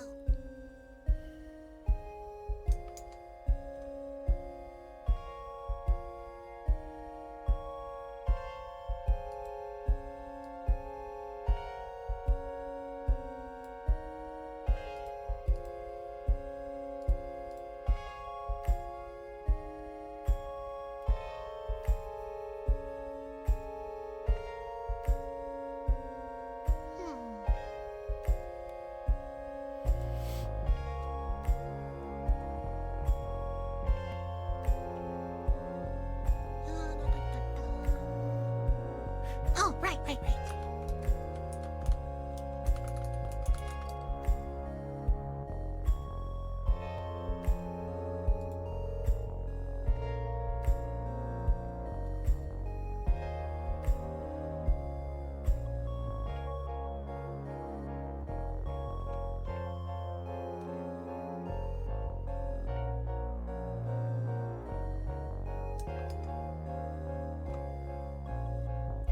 Alright, so with OBS and getting things working, the main problem with getting...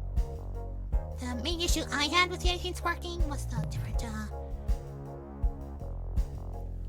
getting all the capture stuff set up, you know, the capture windows, games, stuff like that. Especially audio. Because, with the Linux version, those are separate sources. The video and audio, I mean.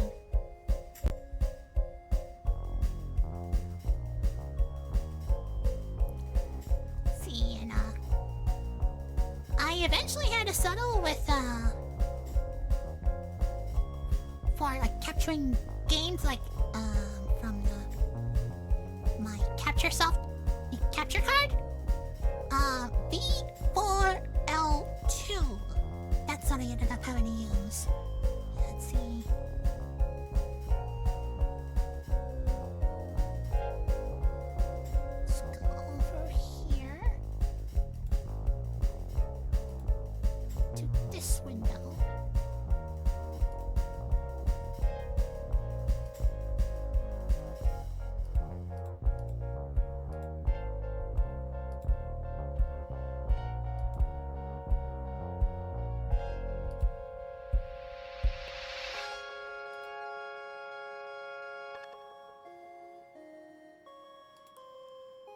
we go.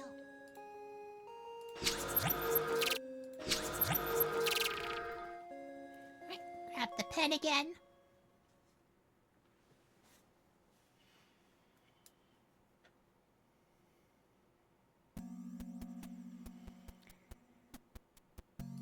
So, in my case, I had to end up getting what got video capture actually working was what did I say? V4L2. There's also another capture device I have here called that uses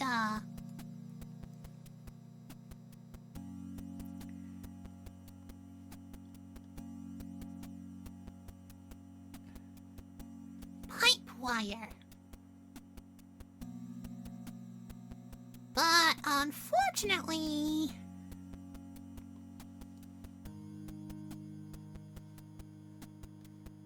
that's in beta and that doesn't really work right now.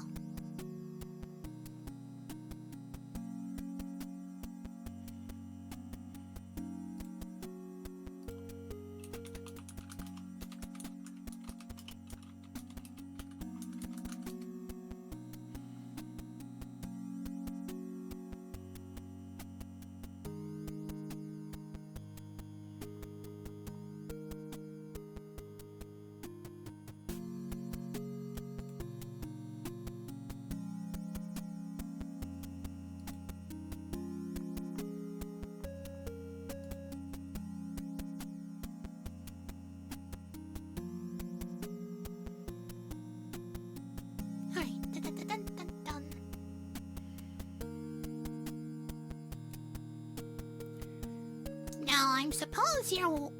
let's step back a little bit and talk about pipe wire itself, as well as the other, thing, that works with capturing audio and stuff. Pulse audio. So, let's close this for now so I can bring up the... Oh, no, that's the wrong thing. Close this for now.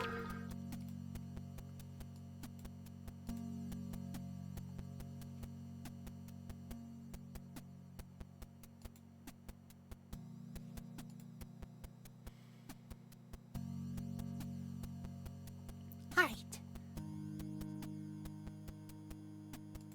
Back up again. Alright. Pulse audio is, older? But it captures only audio. Pipewire is multimedia, so it can capture both audio and video, in theory. Because Pipewire is a lot newer than Pulse audio.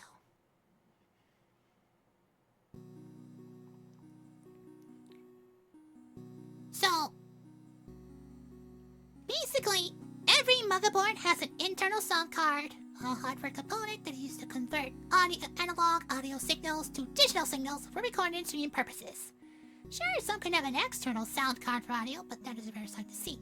So, you need some sort of driver or middleware to interact with the hardware and work with applications like audio editors on Linux, right?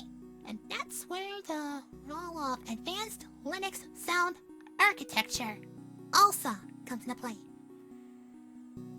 ALSA is baked into the Linux kernel and provides necessary device drives to read and write from the sound card. So, you'll find both applications directly use the ALSA, such as the VLC, Media Player for output, and Audacity, which can directly record audio through ALSA. The point here is many applications use ALSA API directly without the need for an audio server. But you can't rely on ALSA as it will take control of the entire sound device, so you can use it to handle only one application at a time. No hardware multiplexing. So, you need an audio server, like Pulse Audio or Pipewire. So, with Pulse Audio, it solved 3 major problems that also had play audio from multiple applications at the same time, advanced features like mixing multiple audio streams, audio streaming. Oh, that goes to pad.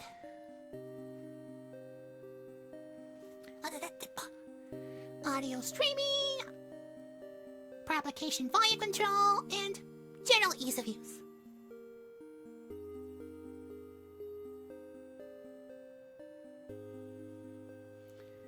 Oh, some BS right here. Ah!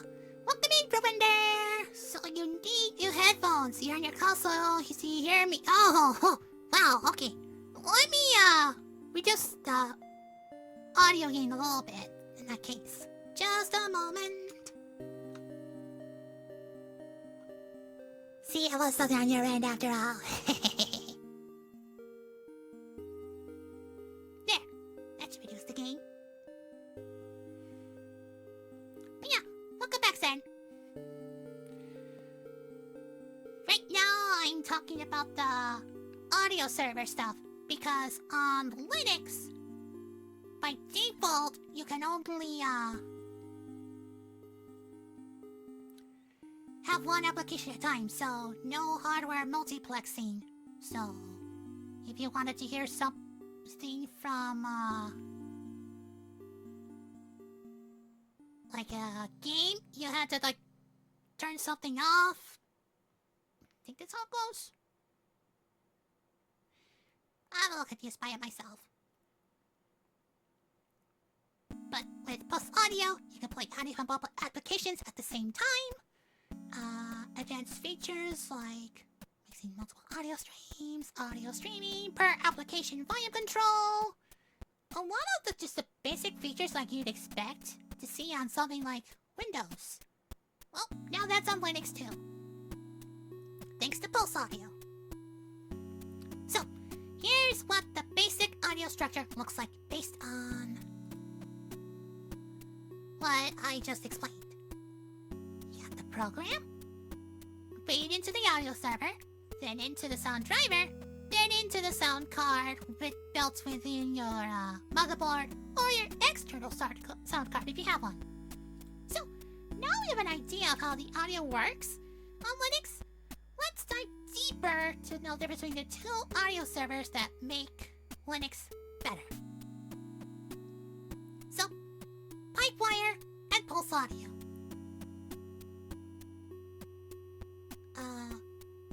Basically, one's younger, one is older.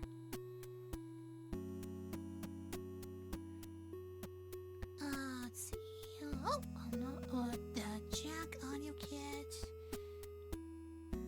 Yeah, we won't need that, because that was even older, and it was too complex to use. And it was incompatible with Pulse Audio, so... Pulse Audio is a super simple audio server designed for Linux systems. It was initially known as PolyAudio, and was PolyPaudio, and was then later renamed. It was created as a modern alternative to the Enlightened Sound Daemon. It was the sound server maintained as part of the GNOME project as a tech to define sound drivers for all kinds of architectures. Because before, pretty much almost every distro had their own sound server, so you can imagine how much of a nightmare that sounded like. Oh boy. Anyway, if it is a POSIX compliant operating system, Pulse Audio can be a sound server system for it. Maybe on your phone I'm loud and clear with the headphones? Oh yeah, sounds like you do need new headphones. I'm so sorry.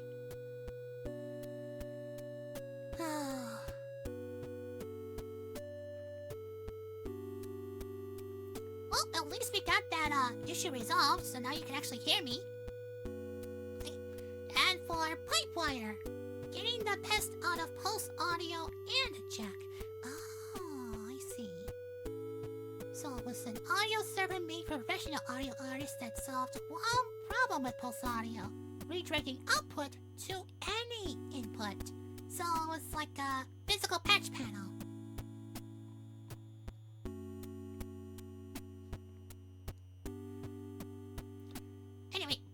Pipewire is a multimedia framework and an audio server program that manages to provide advanced features to work with audio devices while being a simple utility for end users. So, with Jack, it offered great features, but had compatibility issues with the existing Pulse audio setup. If that wasn't enough, his neck was complex, making it difficult to recommend unless you're an audio professional. I'm not an audio professional. On the other hand, Pulse Audio was user-friendly and had legacy support, but it had its own issues. So, needed a simple utility compatible with audio servers like Pulse Audio, addressing all the Pulse Audio issues and offering a better feature set. That's where Pipewire comes to the rescue. Pipewire is also designed to provide better security when interacting with audio-video devices through containerized applications, supporting Flatpaks primarily. And not just providing better compatibility with newer packages, it also supports Wayland. We'll get to that later. What kind of foxfires did you put on your headphones? I didn't put any virus on your headphones. I think your headphones just are old. Well, how old are your headphones? Although I suppose another thing is, how much did you pay for the headphones? $20? $80? $200?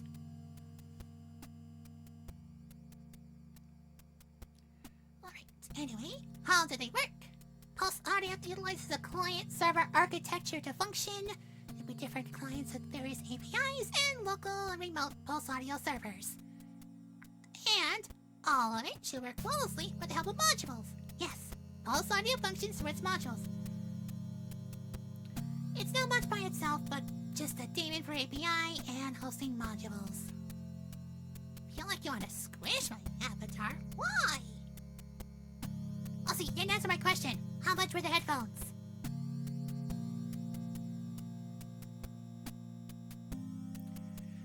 By default, Pulse Audio uses a configuration available system-wide. However, you can provide a custom configuration file in the home directory and next to a boot up to utilize that. Pipewire works differently without primarily relying on a module system. The daemon is responsible for processing, and a session manager uses the media graph info on devices, part, and nodes, and decide how to link them all. Unlike Pulse Audio, tailored only for consumer audio, Pipewire fulfills all kinds of low latency requirements for everyday users and professionals as an alternative to Jack.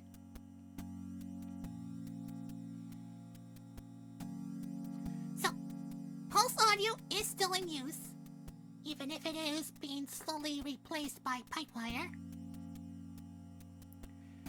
But Pulse Audio's claims to fame are the ability to adjust the volume for each software independently, support for audio multiplexing, letting users play audio from multiple applications at the same time, audio streaming over the TCP server, the zero-copy memory architecture of architecture,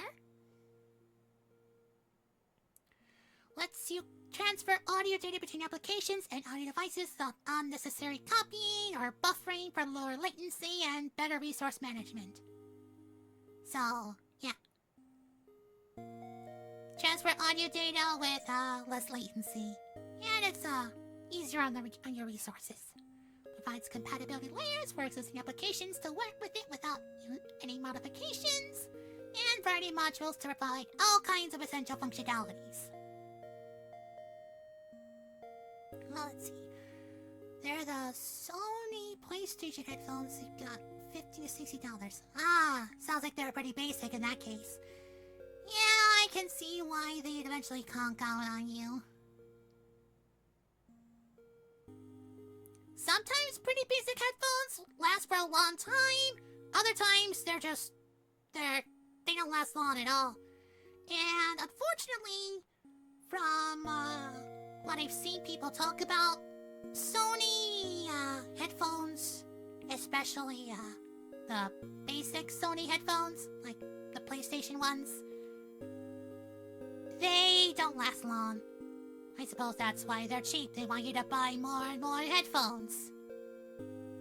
Capitalism, am I right?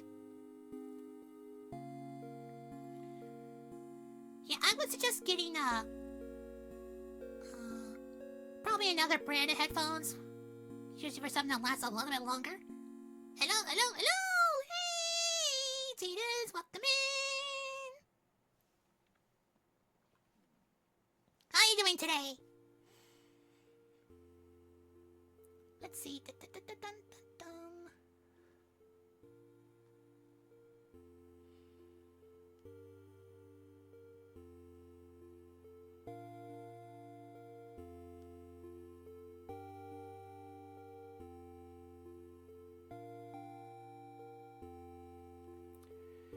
Is it just yours? Rooms over here only coming through one side of your headset. Oh, whoa, yeah, I was wondering about that.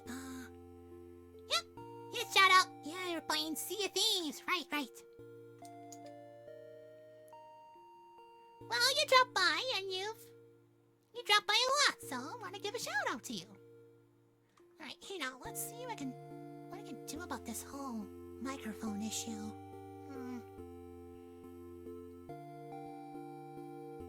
Oh, one moment.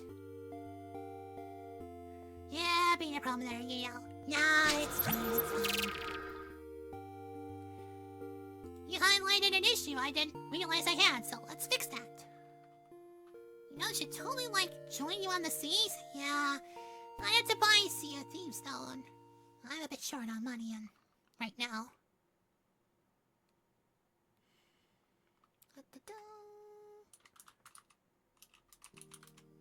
Only playing through one speaker.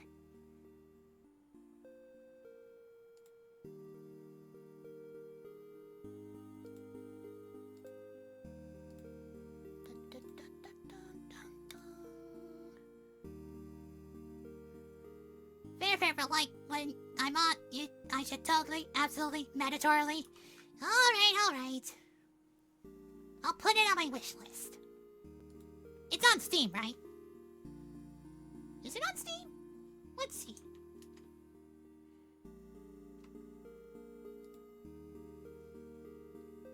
Let's open up Steam.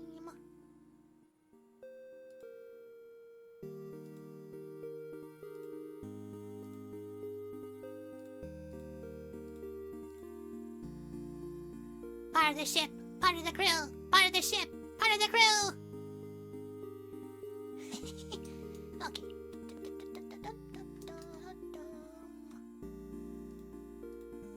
Alright, it's logging in, thankfully.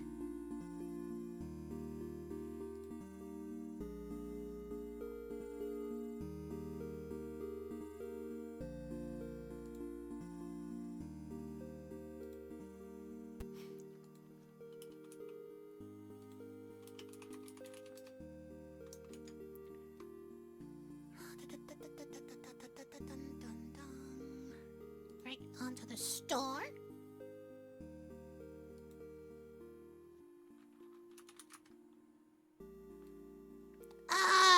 2025 edition, right?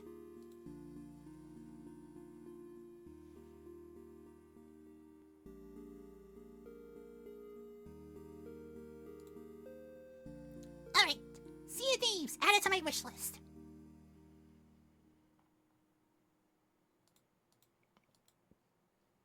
Now I can get notified next time it's on sale.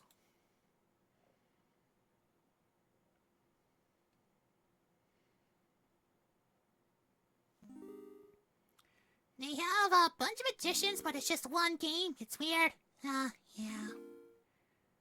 Microsoft and Rare, am I right? What a strange relationship.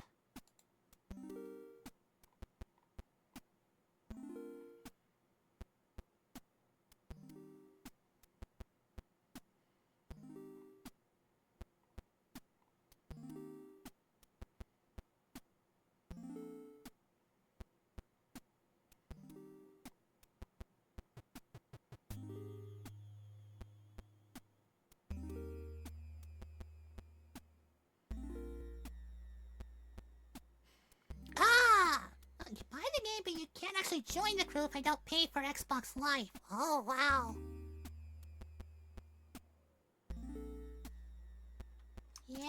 sounds bad. Okay, let's see.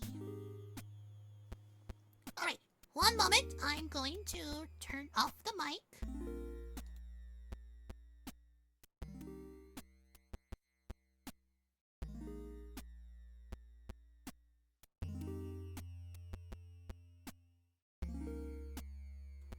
Alright, how's that sound? Am I coming in through both speakers now?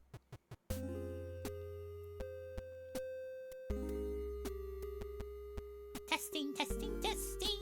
Am I going through both speakers? Or just one? Hey, there she is. Yay! Yeah, thanks for pointing that out, Titus. Here, thank you, thank you. Ruby Rose sounded like. Alright. Oh, where was I? Oh, there's an idea for next outfit. Ruby Rose cosplay? I'll have to see if that's, available like booth or whatever. Or probably something I have to commission. Oh well. Alright. So, legally distinct Huntress outfit. Close that up. Alright, yeah. Back to Pulse Audio and Pipewire. Talking about those things. But yeah. Right now I'm just talking about, all the stuff I had to do to get things, my setup working on Linux. Trust me, it's been quite the journey. As well as talk about Linux itself, because there's information all over the place. So I thought, talk about what I had to do, the stuff I found, and just get it all put together in one video. Hopefully it'll help people, who are looking to switch from Windows to Linux, including, VTubers like me. So, back to this window. So, talked about Pulse Audio, but Pipewire wins in the feature set game, which is why it's being preferred over Pulse Audio. So, what are the things that make Pipewire stand out? It is a unified solution that aims to replace Pulse Audio and Jack to provide a solution for both basic and professional users, better support for low latency, compatible with Pulse Audio and Jack APIs, vital support for all the Bluetooth codecs by default, efficient at merging devices and resampling. It can dynamically switch between different buffer sizes to adapt to the different latency requirements of different audio applications, flatpak application support, and Wayland desktop support.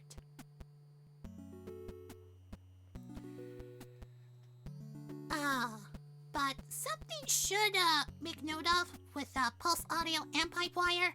Not every Linux distribution has switched to Pipewire yet.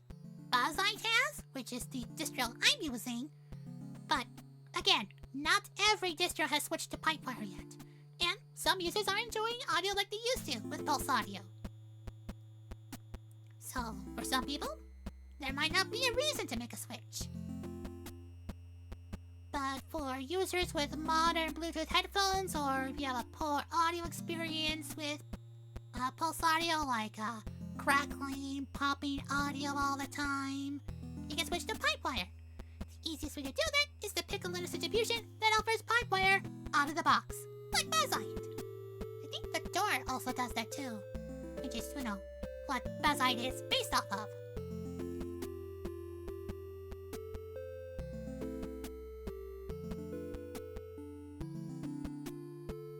Anyway, big board be upon you? Yeah. Okay. What's this? Merc has D&D to prep on. Oh, interesting.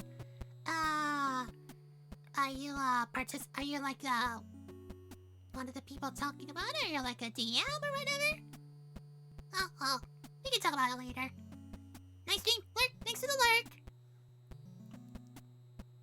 Oh, you're the DM. Bet that's gonna be a lot of fun.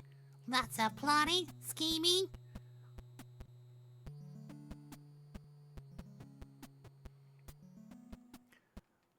Lording your power over the other players? Yeah. Sounds like fun. First time DMing since the group always wanted you to.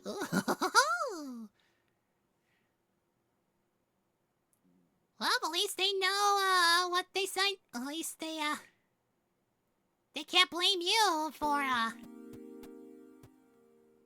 if you get them all killed. They signed up for it.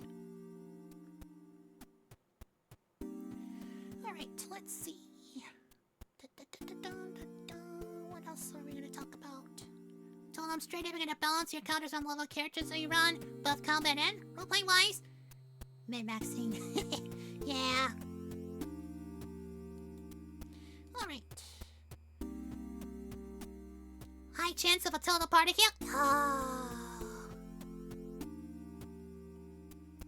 Sounds like the sort of chaos, you and, the rest of your bastards enjoy, right?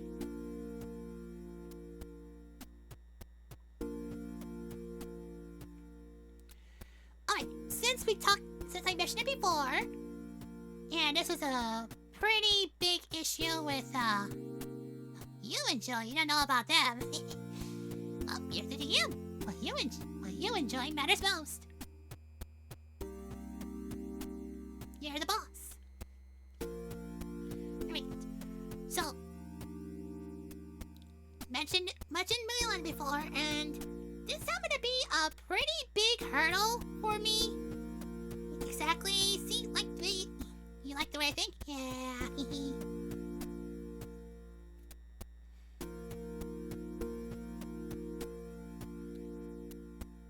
Have me in the background while I yap. Yep. Alright. Yep. Again, thanks for the lurk. See you later. Okay, so Wayland and Zorg, or X organization. Not to be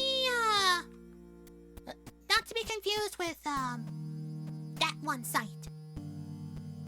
That one type of social media. No, this is different.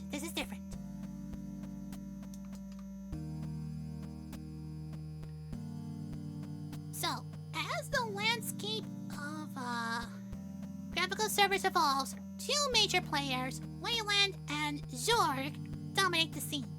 Understanding the distinction between these two can significantly impact the choice for developers and users alike. Yeah, you just missed them. So, X.org server has been the backbone of Linux graphical systems for decades. It is a implementation of the X Window system, providing a basic framework for a GUI environment. Wayland, on the other hand, is a newer protocol intended as a replacement for the X Window system, offering a modern approach to handling graphical interfaces.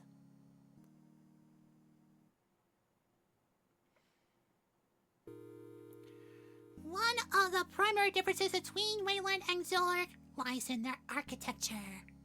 Zorg uses a client-server model, where the X server manages the input devices and display outputs, while clients, applications, communicate with the server to render their graphics. This architecture, while flexible, introduces latency and complexity. So if you have a lot of stuff open, you might start experiencing slowdown and lag and all that stuff. Conversely, Wayland simplifies this by integrating the display server and the compositor. That means that Wayland compositors handle both the display server and window management, reducing overhead and potential points of failure.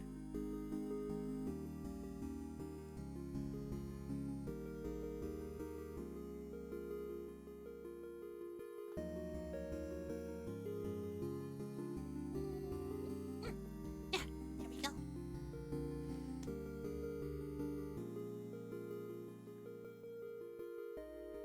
So, it's a lot like it's a bit like a flat pack approach. Keeping everything internalized in its own little world or sandbox. Anyway, performance is a critical factor for many users. Zorg's architecture, while versatile, can lead to inefficiencies. The need for communication between the client and server can introduce noticeable latency, especially in graphics-intensive applications, like games. Wayland's design aims to enhance performance by minimizing these interactions. By allowing direct rendering and handling compositing internally, Wayland can offer smoother animations and quicker response times. The efficiency makes Wayland particularly appealing for modern, resource-intensive applications. Security is another area where Wayland has an edge. Zorg's design area allows any client to capture input events and manipulate the screen, leading to potential security risks. You know, like keyloggers. Applications can eavesdrop on input events, posing a significant security concern. Wayland addresses this by isolating clients more effectively. Each client, again, application, communicates directly with the compositor, which has greater control over what information gets shared. This reduces the attack surface and enhances overall system security.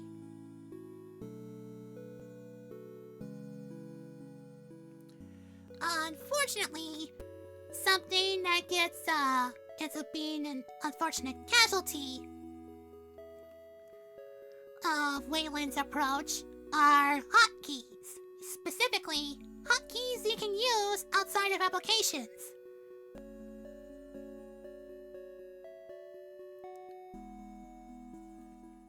Seems rather important to streamers and VTubers, right? Especially if they have stuff like, the soundboard. To do stuff like this.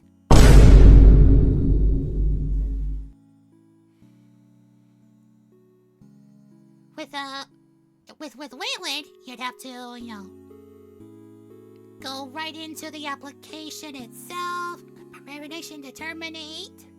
He's already lurking, it's fine. Just leave him be. You'll get him next time.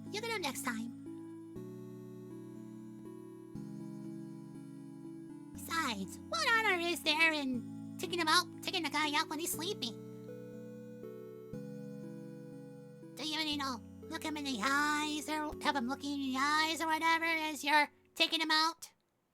Just so he knows that you're the one who's getting him? I think that's how it goes.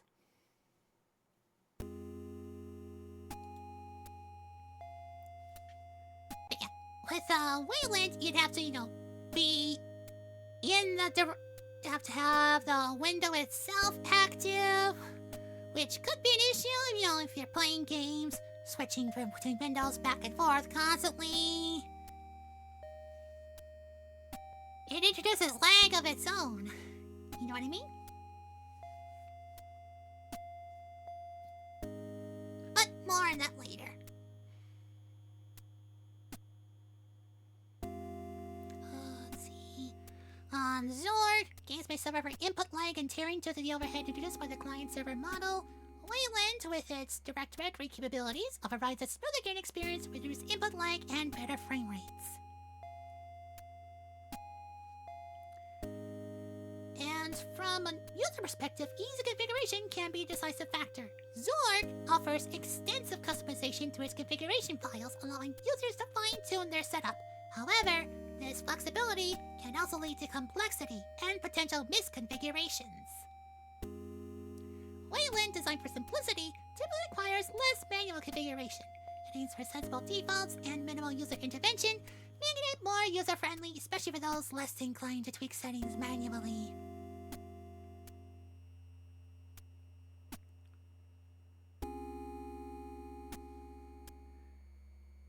Let's see. Alright, that's all for now on this one. Okay.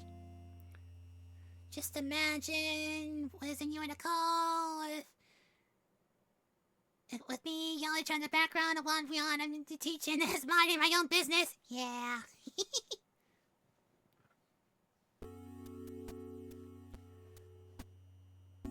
So, with Buzzite, it primarily uses Wayland because Fedora uses is Wayland.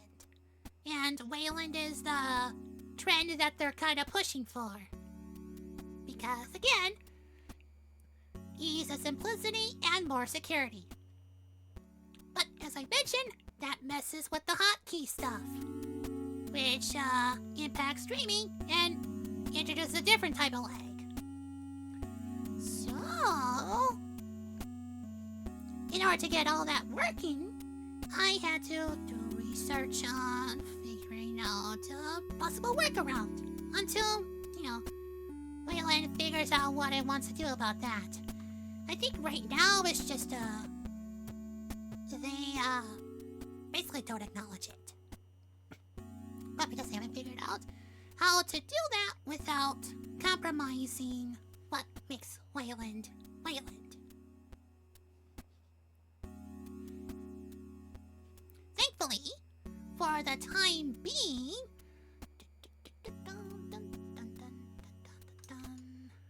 close this for now.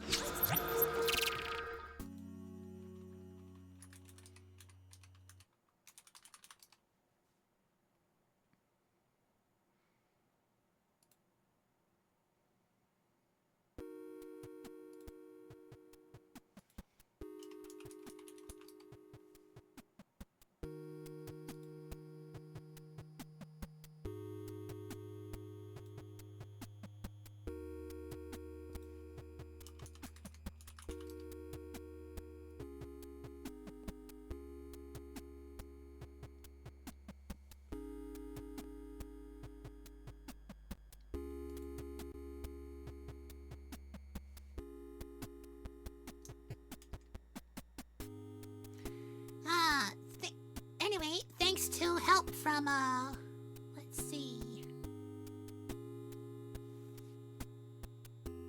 Where is it? Oh, right, on the other thing. Hang on.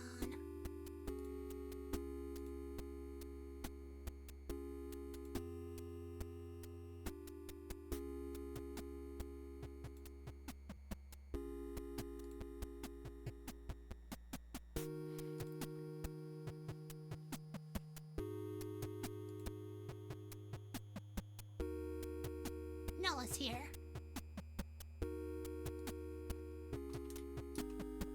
Ah, right. Go over here.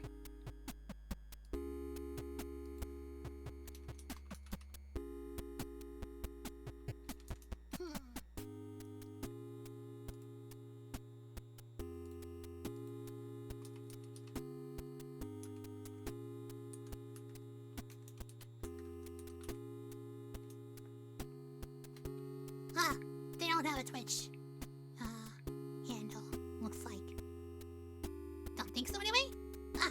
Anyway, Kyo Hayate, someone I found while talking on the server, helped point me in the right direction towards something called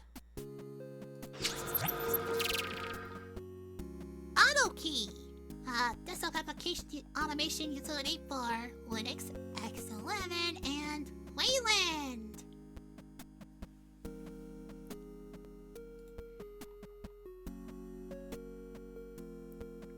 So it's an automation utility,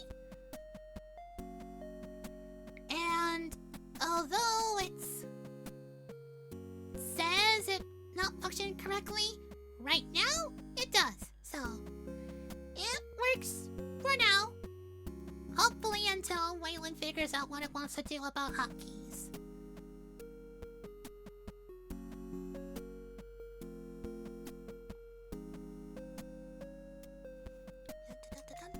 Oh! Stuff fell. Hang on.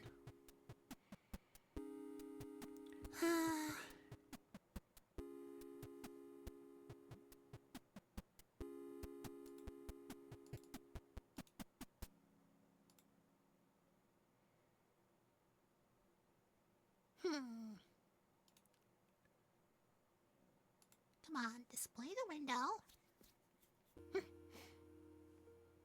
Oh, hang on.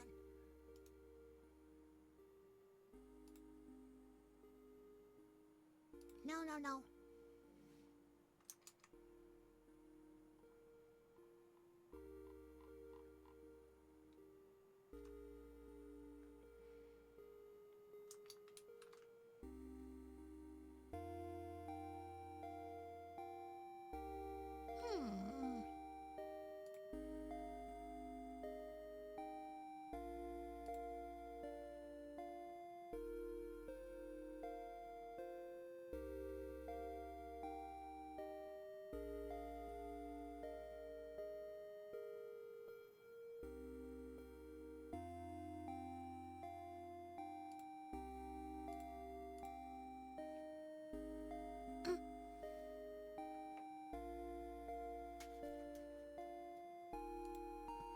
There we go, that's what I want.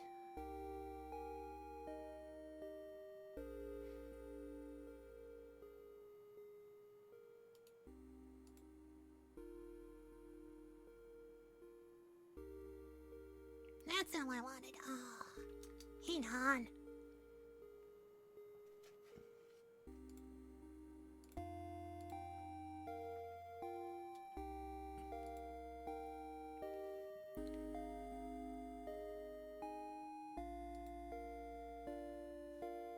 Alright. Close this one. Let's get back into Krita.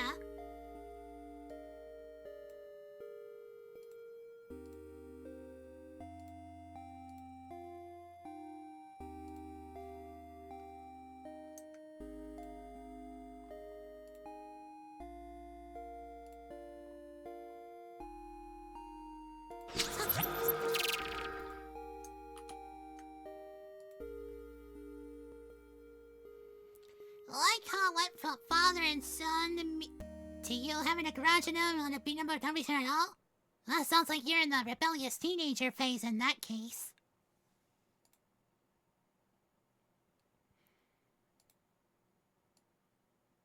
Oh, I forgot. There we go. Resizing. There we go. So, that's how the auto key window looks. You can just, oh,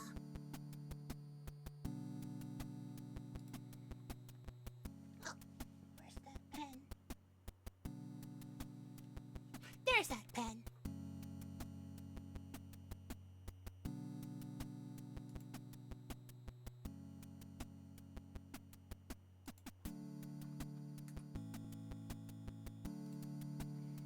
Okay. You can...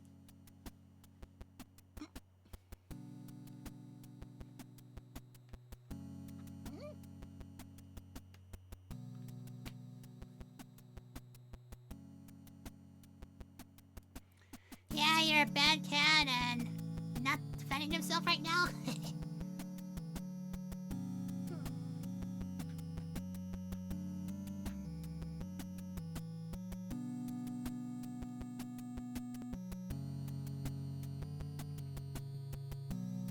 Wonder why that's not working. Oh well.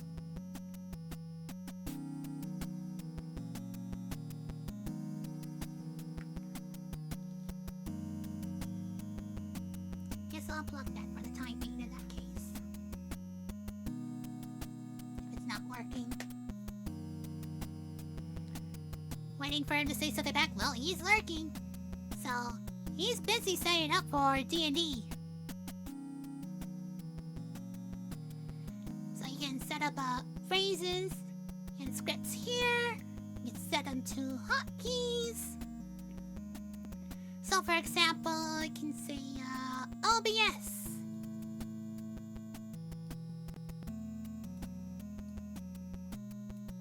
And have that, you know, in greater than, lesser than signs. And window.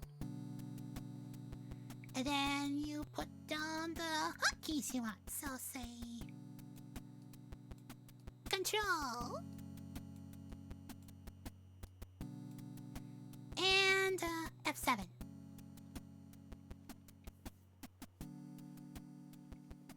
So with that script in place, it will, when you hit the tab Control F7, it will call, AutoKey will call to OBS and trigger that hotkey. It's, as you would expect for hotkey, but this makes it possible for that to work in Wayland. Again, for now, it could change. And if that changes, and Wayland hasn't done anything to fix that on its end, I'm in trouble. But we'll cross that bridge when we get to it. Hopefully that's a long time off. Oh.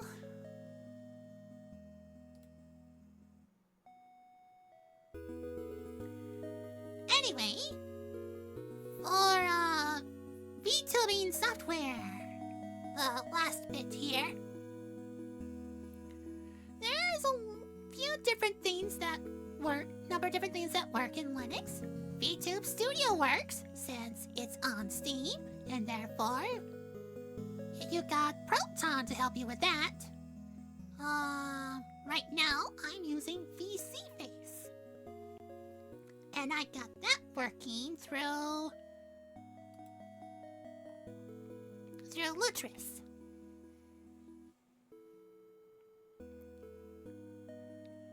There's also VNyan. I tested that, and that works.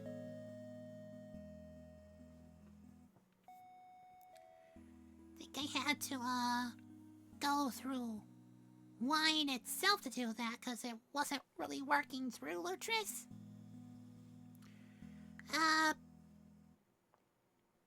My old PNG tuber setup, I got that working, but then I ran into the hotkey problem, and oh well. With the hotkey issue resolved for now, I technically could go back to my ping tuber form. Let's see. Hang on.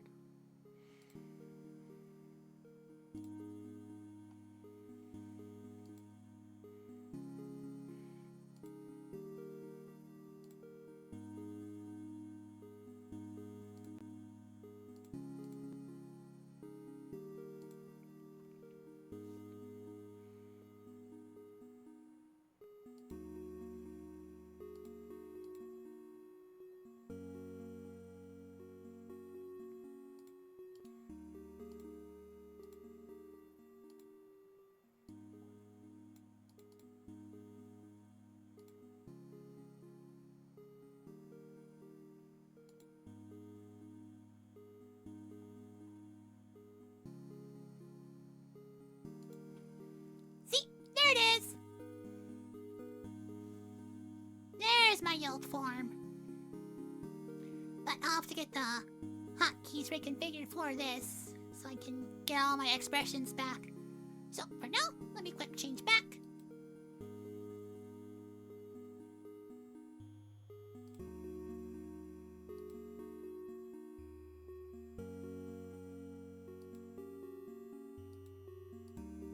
Did you see this? I think I was in studio mode. Yeah. Alright. Be right back.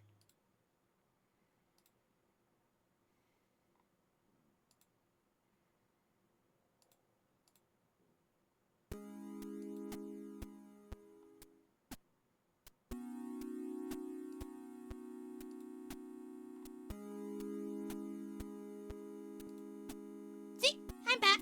Yay! Back in my winter outfit. Nice and cozy, pretty dress, all that. I like these hairpins. They sway when I move.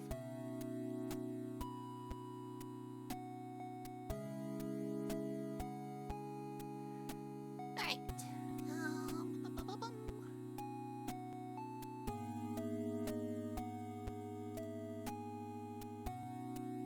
There are a few other programs like VRM posing desktop that's working through Steam.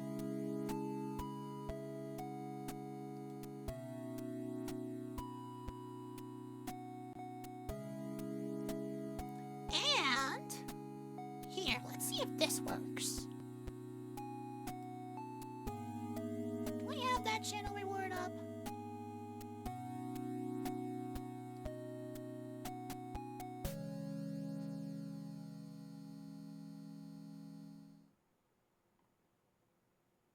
Yes, I do. All right, let's see how that looks.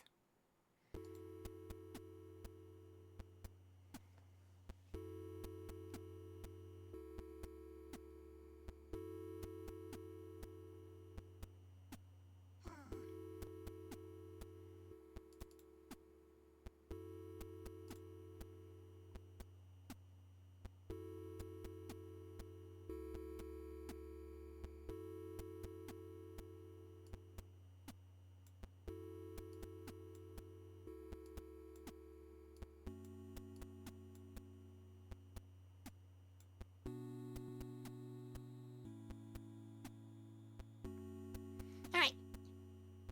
You ready? Check this out. Is it working?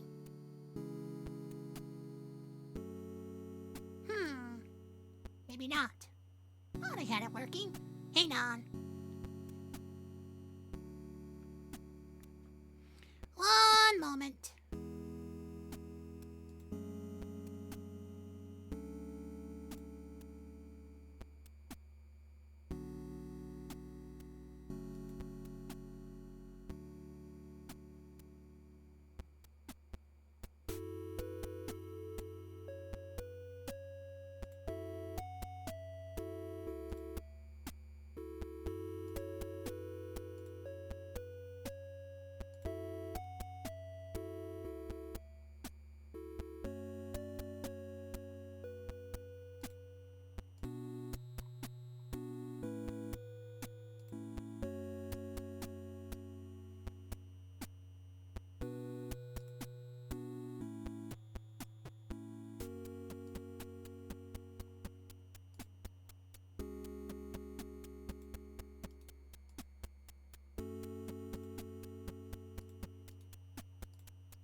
one more time so you can see what happens.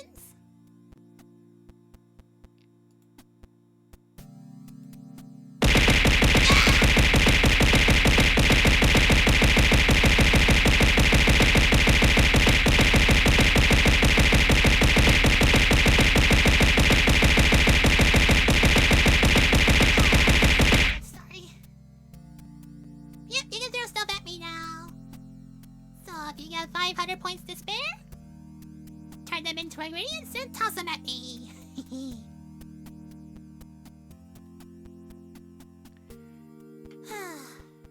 Turns out I didn't have that configured quite correctly.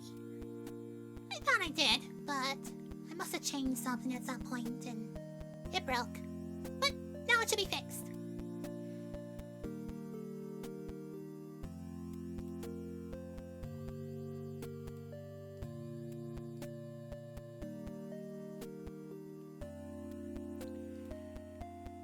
Alright, let's see.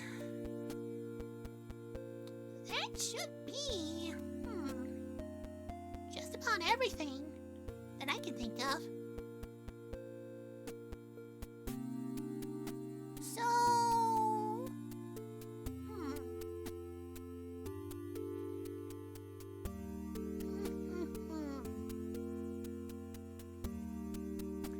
Just gonna call this for now. No, wrong thing.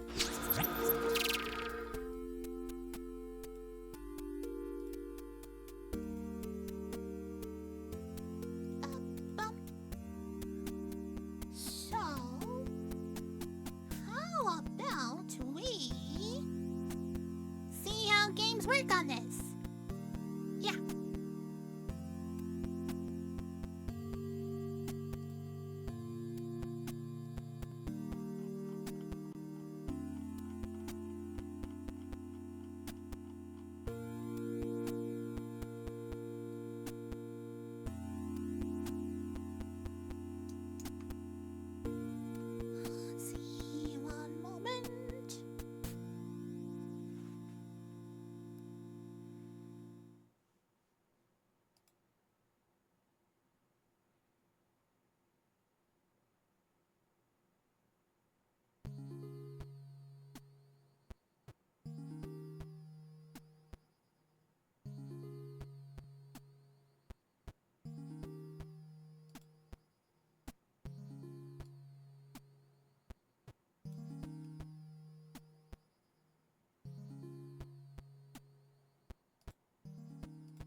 Okay.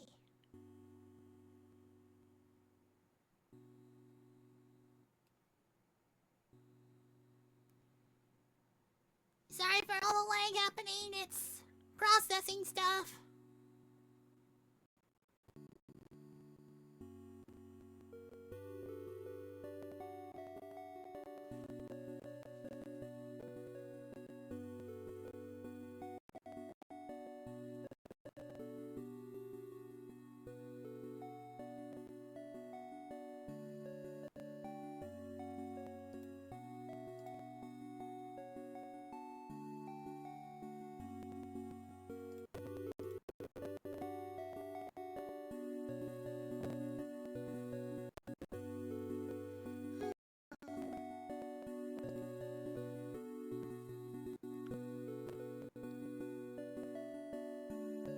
Alright, come on.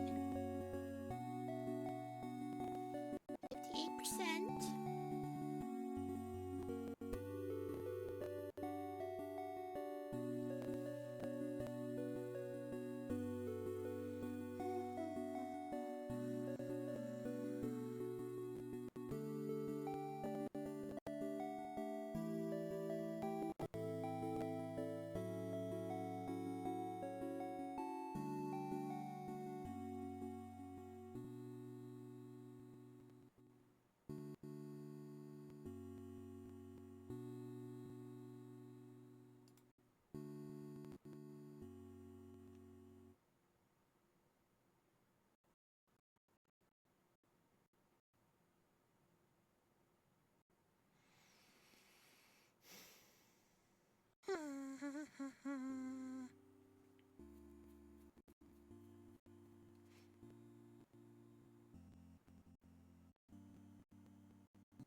Alright, 67%.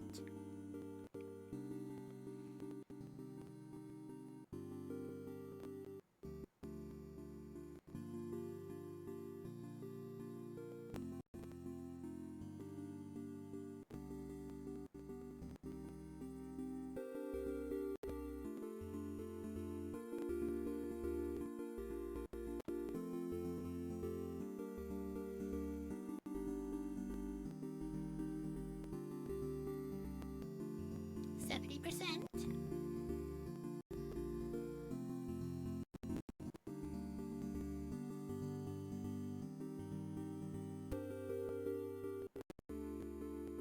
72%.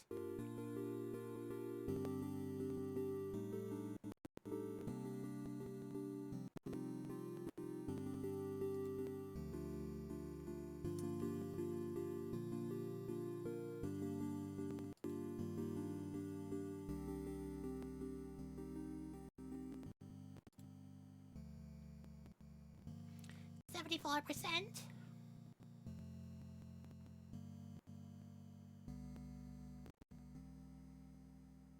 75.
Bye.